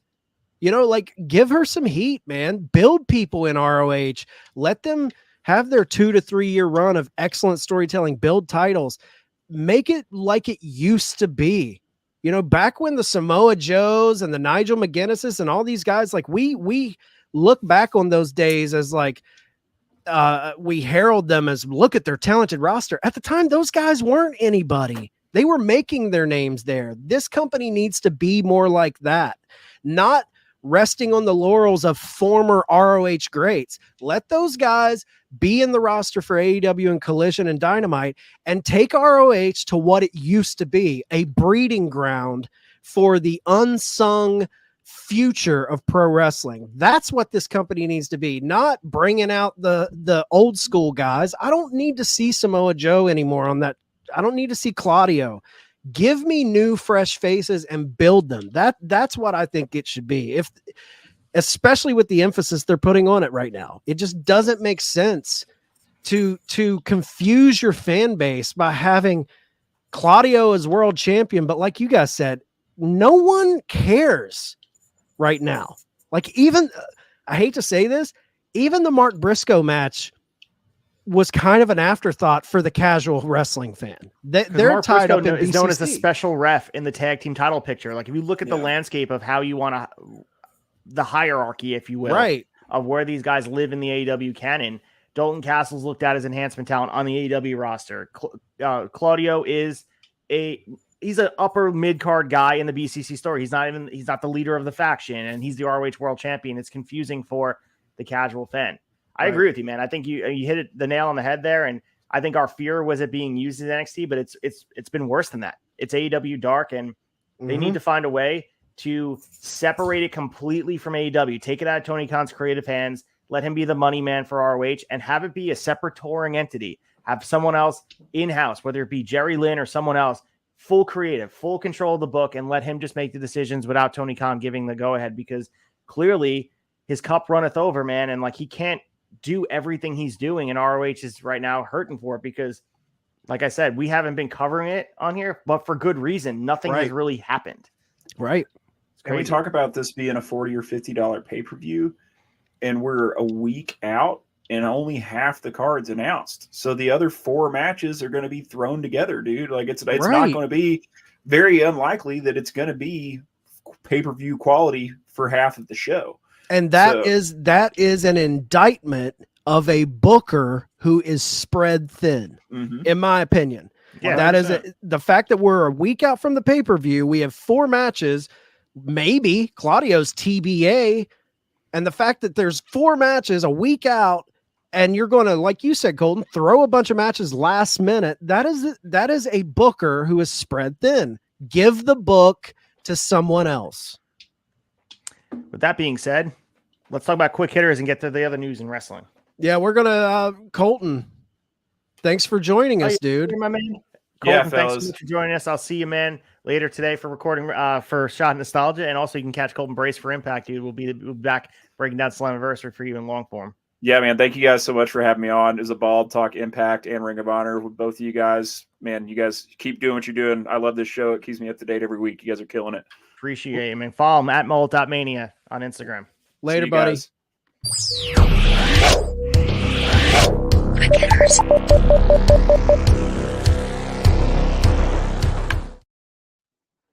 All right, quick hitters. Let's get to the big story that happened on Saturday night. Ricky Starks and Willow Nightingale have won this year's Owen Hart Foundation tournament.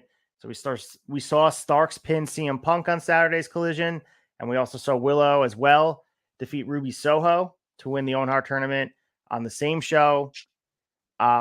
Prediction wise, I mean, Ricky Starks was circled as someone who could win, and with Punk getting to the finals after defeating Satoshi Kojima and then defeating Joe, everyone's talking about this would be, to use Hangman's Page, masturbatory for the Bret Hart fan in him. Right. But the right decision was made on both sides. I think this feels a lot different than last year, than Adam Cole and Britt Baker standing up there as just holding meaningless trophies. This feels like the old school feel of what King of the Ring was, where Ricky Starks and Will Nightingale can use this as a launch point to bigger and better programs.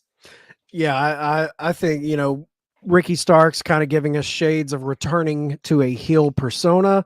I think we're possibly seeing him line up for a main event run in the future, and they want him to be on the heel side of things.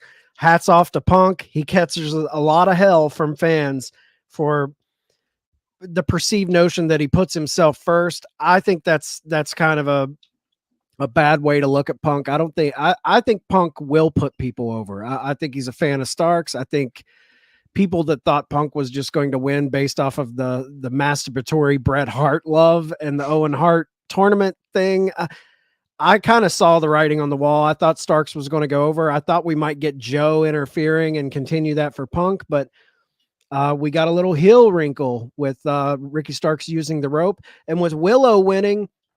That was a good, nice surprise, and I think it's a good feather in her cap for essentially an AEW mid-card talent to kind of have that in her back pocket now. She won the Owen Cup. I love Willow. I hope they utilize this and push her into some bigger spots. I know she's got the title in New Japan Strong, but good booking decision all around. I thought it was. I like who won. Absolutely. And we look forward to next year's iteration of it and start to build the history, as we always love to talk about. But we have Blood and Guts this year coming up on Wednesday. Ibushi and Pac are the ones that are filling out the team. We were 1 for 2, Chad. We picked Kota Ibushi.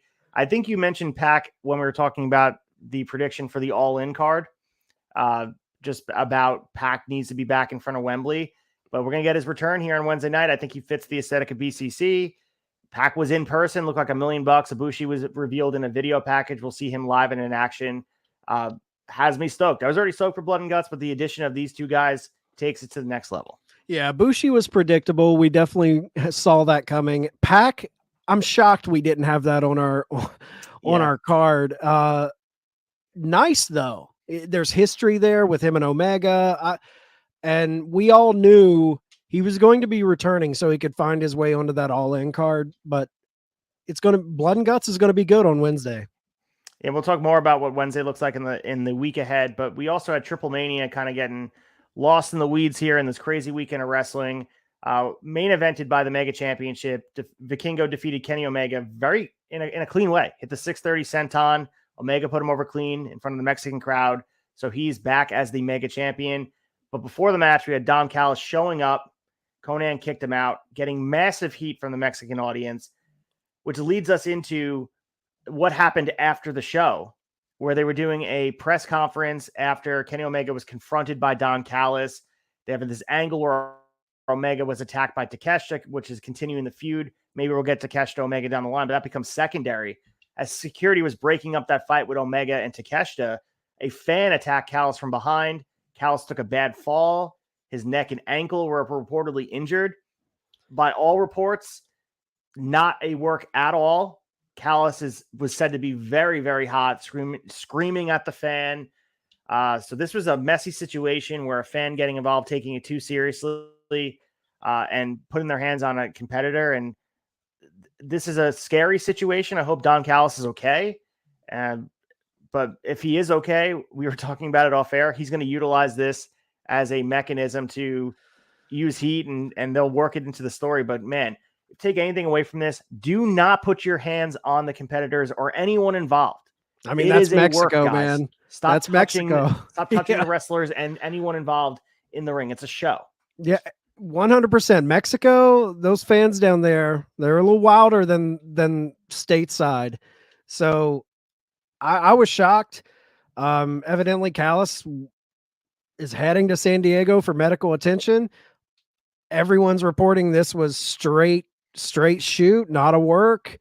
I hope it's nothing serious that keeps Callis out of blood and guts, because like you just said, he is going to use this to elevate his heat. And we talked about this before going live. If there was any debate, who has more heat, Don Callis or Dominic Mysterio, I think this settles that.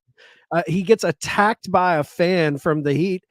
I hope he's okay, but this is the shit. This is the lore of pro wrestling that I love. We hear about old women stabbing Roddy Piper, back in the territory days. This is the shit that, as long as no one's seriously injured, it builds this mystique to it that I enjoy. Yeah, we'll see what happens. I just want to mention also QT Marshall defeated Pentagon in an ambulance match. Which was a crazy match. So QT Marshall showed a different side of him. Hit the diamond cutter after smashing Penta with a light tube. Aaron Solo got involved here as well. So some of the factory noise, and QT Marshall was presented in a different light. So if you're looking to see why people think QT Marshall has a different edge to him, why he's featured on AEW television, I think this is a side that we have not seen in AEW. Do I want to see it? No, the roster's too stacked. I don't want to see QT Marshall on my screen in that way, but this is what people think of him elsewhere. And he was getting a lot of heat, especially working with a guy like Pentagon, who is beloved in Mexico. So this storyline is going to continue down the line. It's going to continue. And I would not be shocked, going back to Death Before Dishonor, I would not be shocked if one of these matches for Death Before Dishonor is QT and Aaron Solo against Pentagon and Ray for the ROH tag titles. Wouldn't be shocked. Good point. And that's the other point about ROH that I didn't bring up during your beautiful rant about it.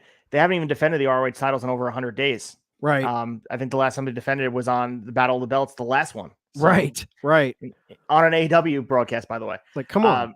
Anyway, so speaking of Battle of the Belts, we had some results from the one this weekend that followed Collision. We have Orange retaining in a match over Lance Archer. We had Tony Storm retaining over Taya Valkyrie for the Women's Championship.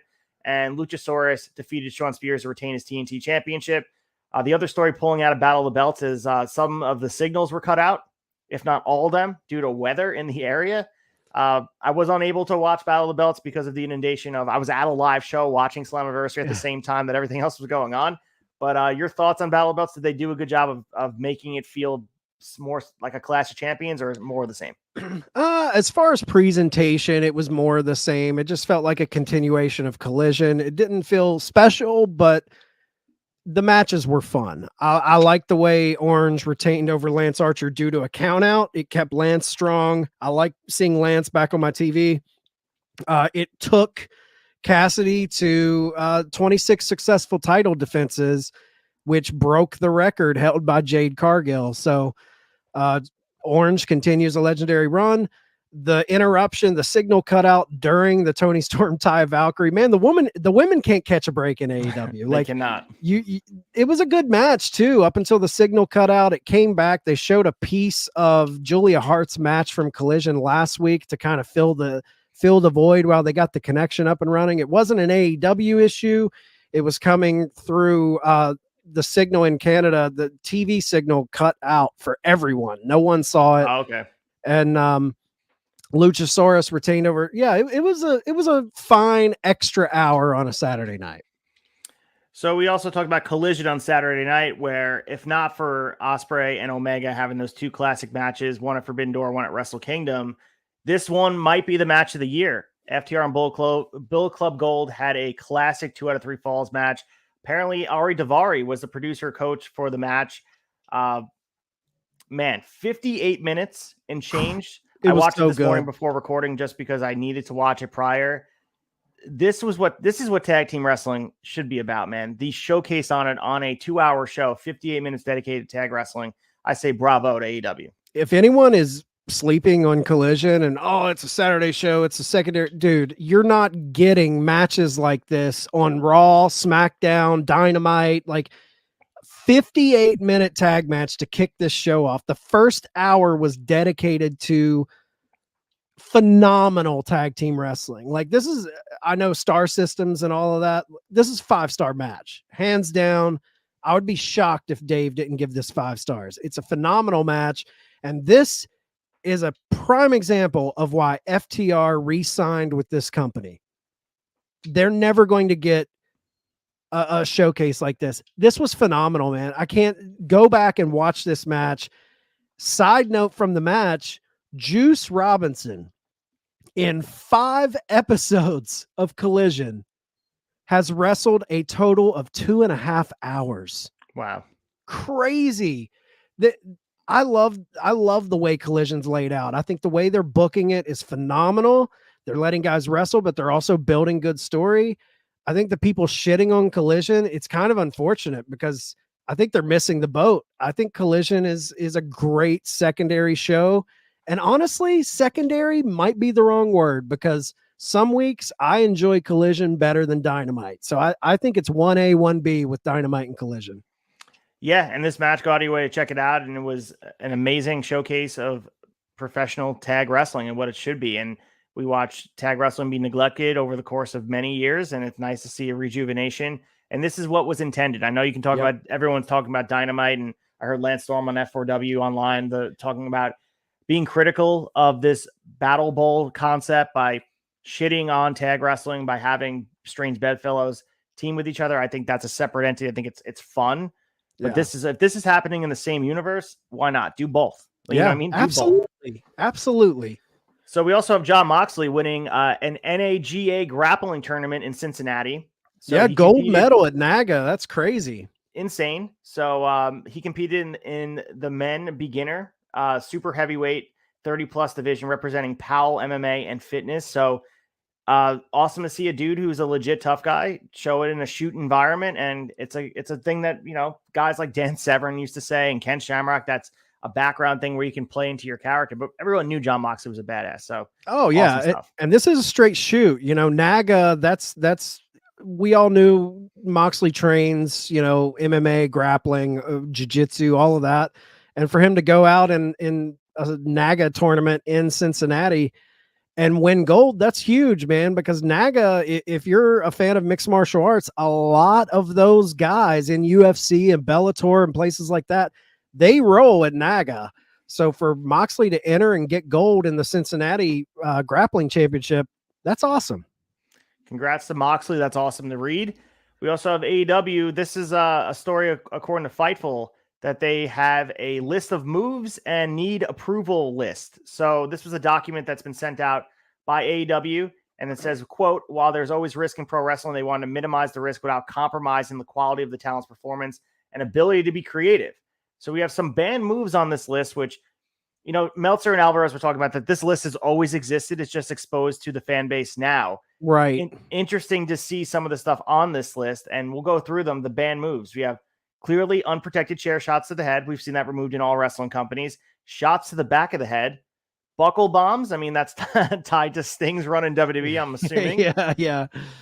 Blind moves backward into the turnbuckle. Fencing responses, which is unnatural position of arms following a concussion. Seizure cells, which we saw Bryan Danielson do that at Forbidden Door. Yeah. Spitting, bleeding in the crowd, weapons or projectiles in the crowd, taking drinks or food from guests in the crowd, and physical contact with the crowd. So I'm thinking back to the MJF other stuff that happened. We covered this on Wrestling Time. MJF had spilled the drink in the kid's face. Maybe that got added to the list after that happened. But before we get to the needs approval list, what are your thoughts on this? You think this is much ado about nothing, where AEW was the land of the Wild West, but people making about like, oh, well, look, they're so much like WWE. No, I mean, I think this is, every company has this. And I think if you go to an AEW show, they have a big thing at the beginning that comes up on the Contron that says, how to act as a fan, like be respectful, any racial slurs, anything like that comes out, you will be ejected immediately. Like, they have rules. Every company has rules. It's not this. I think a lot of people are, like you said, painting it as, see, they're like WWE, they're going to start banning things. Alvarez and Meltzer both said this has been around. I think it's just hitting the public now. Nothing on this list surprises me. Everything seems, and I think this is also stuff like that seizure cells with the Danielson thing. If it works, I think they would, they're going to use it. Anytime there's a banned list, it's like, I think it's just a kind of a catch-all for most guys. But if you're a top guy and you're like, hey man, I got this move I want to do. It's a shot to the back of the head. I think that Tony would be like, okay, I trust you to do that. This is just more of like a catch-all for everyone on the roster. So you just can't be going rogue in the ring. Yeah, absolutely. And like the needs approval list is what you guys can imagine, the high risk type of stuff, spots and bumps on the apron, table, ladder, chair spots. Also has me thinking we saw a Poison Rana spot, and that's Swerve Nick Wayne match. So who's taking the lead and telling Tony Khan, or creative or producer of the match, we're doing the Poison Rana spot. So anything I think it just kind of shows the tighten of the ship from AEW, where people always thought it was just like go out and do whatever you want. But I think it needs to have parameters where I think they're more likely to get it approved than WWE. The pile drivers, it's not Smoky Mountain Wrestling 94. A pile driver is not banned by any means, but it just needs approval. And I think conversations are a good thing happening in the back. Honestly, the needs approval list is a good thing. And when I see the needs approval list, all of the things on there, using weapons, choking, strangling, physicality in the crowd brawling, all of that type of stuff, and all the high risk move spots, that to me is a way to make sure not every match is having the same moves, because if you have the same move in one match and in the main event they're doing that and the opener does it doesn't hit as hard, so you're not wanting the same moves popping up in multiple matches on the same card. I think it's a way to kind of, like you said, tighten the screws of storytelling within the ring. Absolutely. And we also talked about Eric Young making his return to Impact Wrestling. And we're now hearing word that it reportedly left WWE all the way back in April because he didn't want to work with Vince McMahon based on moral, creative, and personal reasons. So makes sense. Eric Young quietly allowed to go back to Impact, and nobody knew.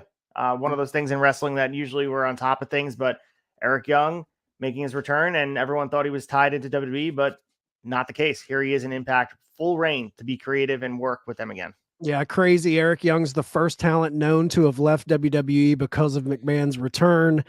Poor guy decides to go back to the company when it seems like Triple H is in charge. Obviously had a good working relationship with H in NXT. The Endeavor cell goes through, the merger, and then he's like, you know what? He's back. Peace out. I'm gone. All the respect, though, for Eric Young having whatever moral code and being like, nah, I don't want to be here. So I think it's a good move for him to go back to Impact. So we talked about last week on GCW for Utami Hayashishida. She made her debut in GCW. She made her ROH debut at the Calgary tapings for AEW.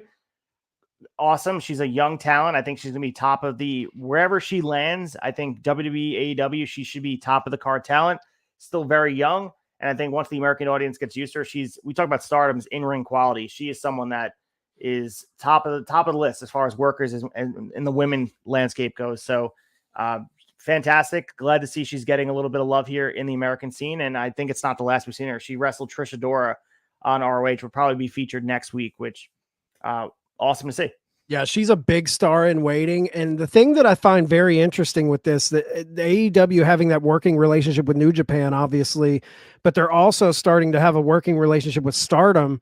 And with that, it could be a situation where now they can kind of put the feelers out there and snipe some of these young talent in Japan before WWE gets to them. Because when you had the likes of Asuka and Io Sky and all of these wrestlers, that was prior to AEW kind of existing. So WWE was just kind of having their pick of the litter, but now AEW is getting their hands in there. You get Utami coming in and doing an ROH run. Maybe that softens her up to come to AEW later down the road, because I do think she is a star in waiting. So we have Brian Pillman is a free agent. He was spotted at the WWE Performance Center. So Dave Meltzer reported in the Observer that he was training there. There's nothing further on the matter, but you can imagine WWE is very interested in signing him because of his track record, his legacy. But yeah, sad to see him go, but he was not really featured in a big way in AEW. So looks like he maybe go back to MLW or have an indie run, but WWE seems like they're going to try to scoop him up, and maybe he'll get the deserved push that he probably is looking for. Yeah, the report came out that, we can confirm, I believe this was a Fightful report that said we can confirm he was seen by numerous people. When asked by WWE, they confirmed that, but he's not signed. He's still a free agent, and it was kind of like a getting to know you meet and greet type of situation with the guys at the PC and Brian Pillman Jr. He had a good little run with Varsity Blondes, Griff Garrison, and he had a good spot in Cincinnati with Mox where he had a chance to shine a little bit. And the MJF angle where MJF, cut the promo about his dad and all of that. But I really hope, fingers crossed, Brian Pillman Jr. goes to Impact. I think that's a place where they could let him grow a little bit and he could become a guy in that X division, or he could kind of become something.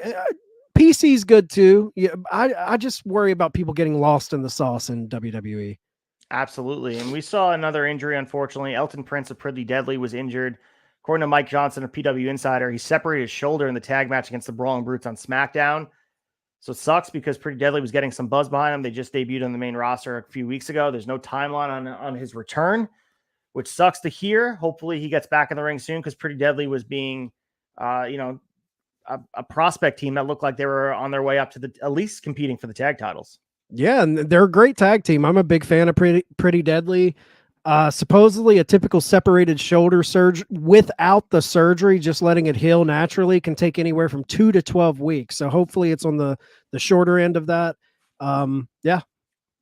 And finally, here in the quick hitters, we had G1 Climax 33 kicking off on Saturday and Sunday with 16 matches taking place across 2 nights. So some highlights here. I mean, we'll check the standings, give you guys updates. Nothing really to report now because it's only 1 match on each side, but the A and B blocks are both in action to begin the tournament. Then we have the C and D blocks on Sunday, early Sunday morning. So all the names in there. Sonata defeated Hikuleo. Taichi defeated Will Ospreay. Kiyomiya got a big win over Chuchi, which we talked about him. Okada looking for his 3rd straight G1 win. Defeated Great Okan. And then on Sunday morning, Zack Sabre Jr. defeated Hiroshi Tanahashi. And Eddie Kingston versus Shingo Takagi. Eddie Kingston got his first win. I would love to see Eddie Kingston walk away with the G1 Climax and maybe main event of Wrestle Kingdom. That's probably a dream come true for him. That is a dream. I at least want to see him at the top of the G1. Like, even if he doesn't win, I want him to have a really, really good showing. I don't know if you caught the press conference. I did, yeah. Oh, when Eddie came out, it was just classic Eddie. And David Finlay showed out there. El Phantasmo had a great moment that had Will Ospreay popping. Go watch the G1 press conference because there was a lot of entertaining stuff. I love New Japan's just aesthetic and the way they present the G1. G1 is by far, and I think I'm echoing what Eddie said at the press conference, it is by far and away the #1 tournament in professional wrestling. And that's what they're trying with the Owen Hart tournament, but it takes history. As we talk about G1 Climax 33 and the history that's been years and years and years of built upon. Hopefully we're sitting here 30 years from now as old men talking about the Owen Hart tournament with the same reverence. But yeah, let's get into Dave's raves and talk about what he thought about the week of wrestling.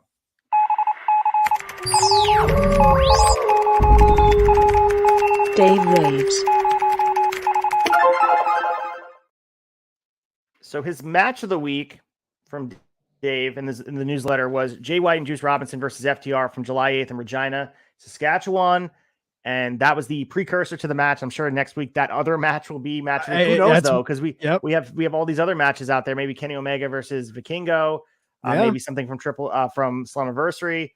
But his performance of the week, it was interesting because I was looking through and Ospreay competed obviously in the G1, but Ospreay got performer of the week, and the only match that he competed in was at Rev Pro on 7-9 against Leon Slater. I'm looking to see maybe he'll talk a little bit more about that match in the next newsletter.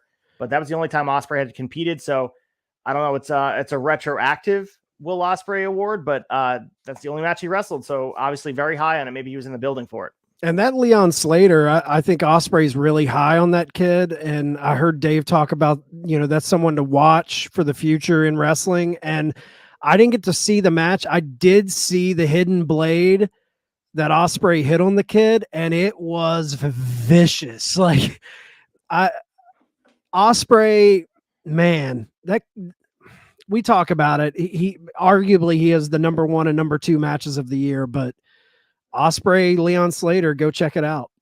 Yeah, and Will Ospreay was in action, as I mentioned, on the G1. he took a loss to Taichi as well. So go out of your way to check that out and figure out what that looks like. And the good part about G1 Climax is we watch guys take losses that are inconsistent with the booking, but it's just because of the grind and the attrition of a tournament where you see weird upsets like Great Okan defeated Okada one year and Okada still went on to win the tournament. It could make new stars coming into New Japan Pro Wrestling. Yeah. Let's get into the week ahead and talk about all the week that we have to look forward to in wrestling because goddamn, it's just as busy. The week ahead.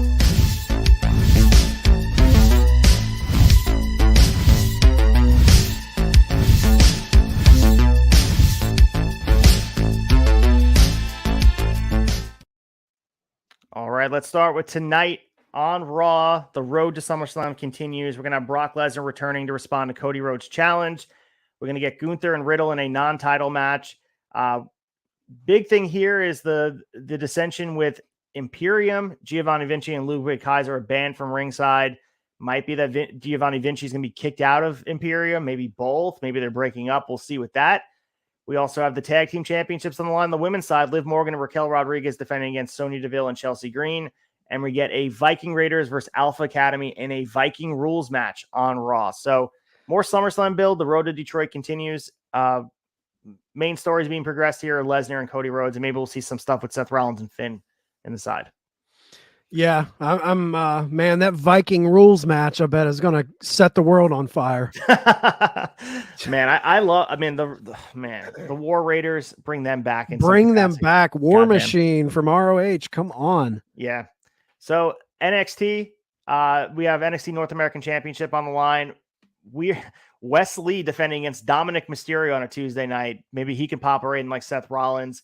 We have the homecoming of Tony D'Angelo. Nathan Frazier and Dragon Lee versus Los Lotharios, Kiana James versus Gigi Dolan, and Axiom and Scripps versus Bronco Nima and Lucian Price. I might tune in on Tuesday just to watch Dom wrestle Wes Lee. I think I'm into that. Yeah, I'm a big Nathan Frazier fan too. Him and Dragon Lee against Los Lotharios, that could be a good match. On Wednesday night, of course, we talked about it at length, the Blood and Guts match, the Golden Elite, which is Kenny Omega, Kota Ibushi, Young Bucks, and Hangman Page, versus the BCC, Jon Moxley, Wheeler Yuta, and Claudio Castagnoli, with the addition of Konosuke Takeshita and the returning Pac. So his first match back in a long time. This might be the best Blood and Guts match. I look forward to this match every year, the third iteration on AEW side, their version of War Games. Hell yeah, dude, I'm looking forward to it. Yeah, these matches are always fun. I always love to see how they differentiate it from the other ones. And we've had two so far. I'm looking forward to this one. And MJF and Adam Cole versus Sammy Guevara and Daniel Garcia in the tag team tournament finals of the Blind Eliminator tournament. Writings on the wall, we're going to get MJF versus FTR. MJF and Adam Cole versus FTR.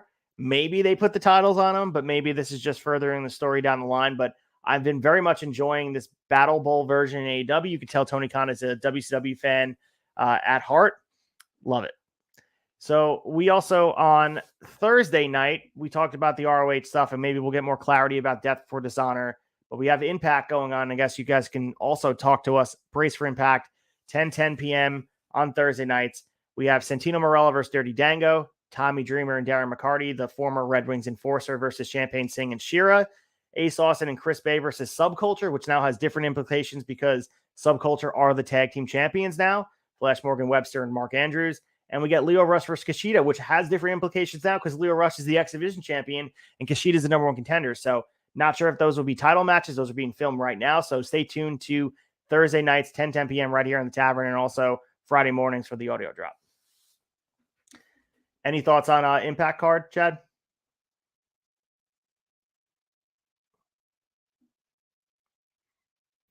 What'd you say? I'm sorry, my mic was screwing up. What'd you say? No worries. I was asking your thoughts on the Ace Austin Chris Bay Subculture match.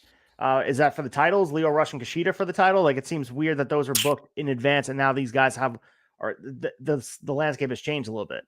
I feel like I don't know if it's going to be for the. It's weird to put that title so quick, that rematch already in there.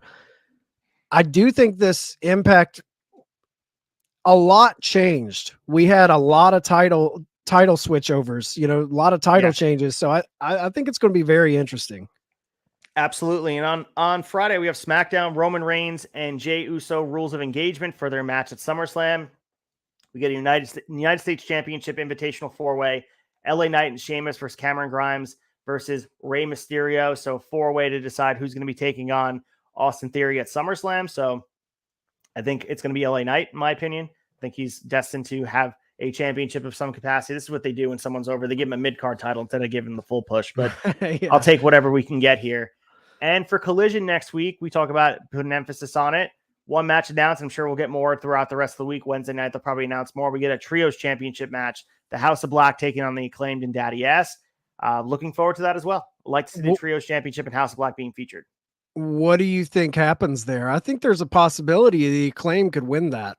I agree. I think House of Black I think they have bigger plans for House of Black outside of Trios. I think they're going to try to put Brody and Malachi in different programs while they're still related to each other. I think Malachi's a top guy and you should use him as such. Same thing with Brody.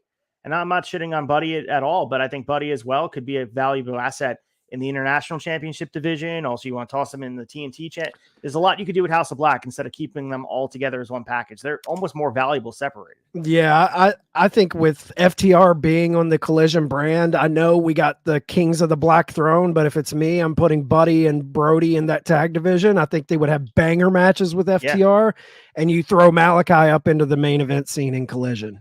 And also tossing Julia Hart in the women's division too. Like let she's everybody killing do their own it. thing. She's killing it. And you don't have to break up the faction either to do that. You can keep them all associated. They could trio when they want to, but Malachi is a top guy, dude. That should be competing for the main titles. Absolutely. And then we're building towards SummerSlam at 8-5 in Detroit. Roman Reigns versus Jey Uso, Cody Rhodes, Lesnar, Trish Stratus versus Becky Lynch, Asuka versus Charlotte versus Bianca, Gunther versus Drew McIntyre, and Ronda Rousey versus Shayna Baszler and Ronda Rousey's farewell match, seems like. So that's all we got on the docket, man. It was a blast. Thank you so much for listening to us, and Colton for stopping by. And man, good stuff. Great stuff. Guys, you know the deal by now. theturnbuckletavern.com. Go there, subscribe, follow, tell your friends about us, especially Apple, Spotify, YouTube. If you follow on those three things, it keeps you up to date on every single thing we got going on.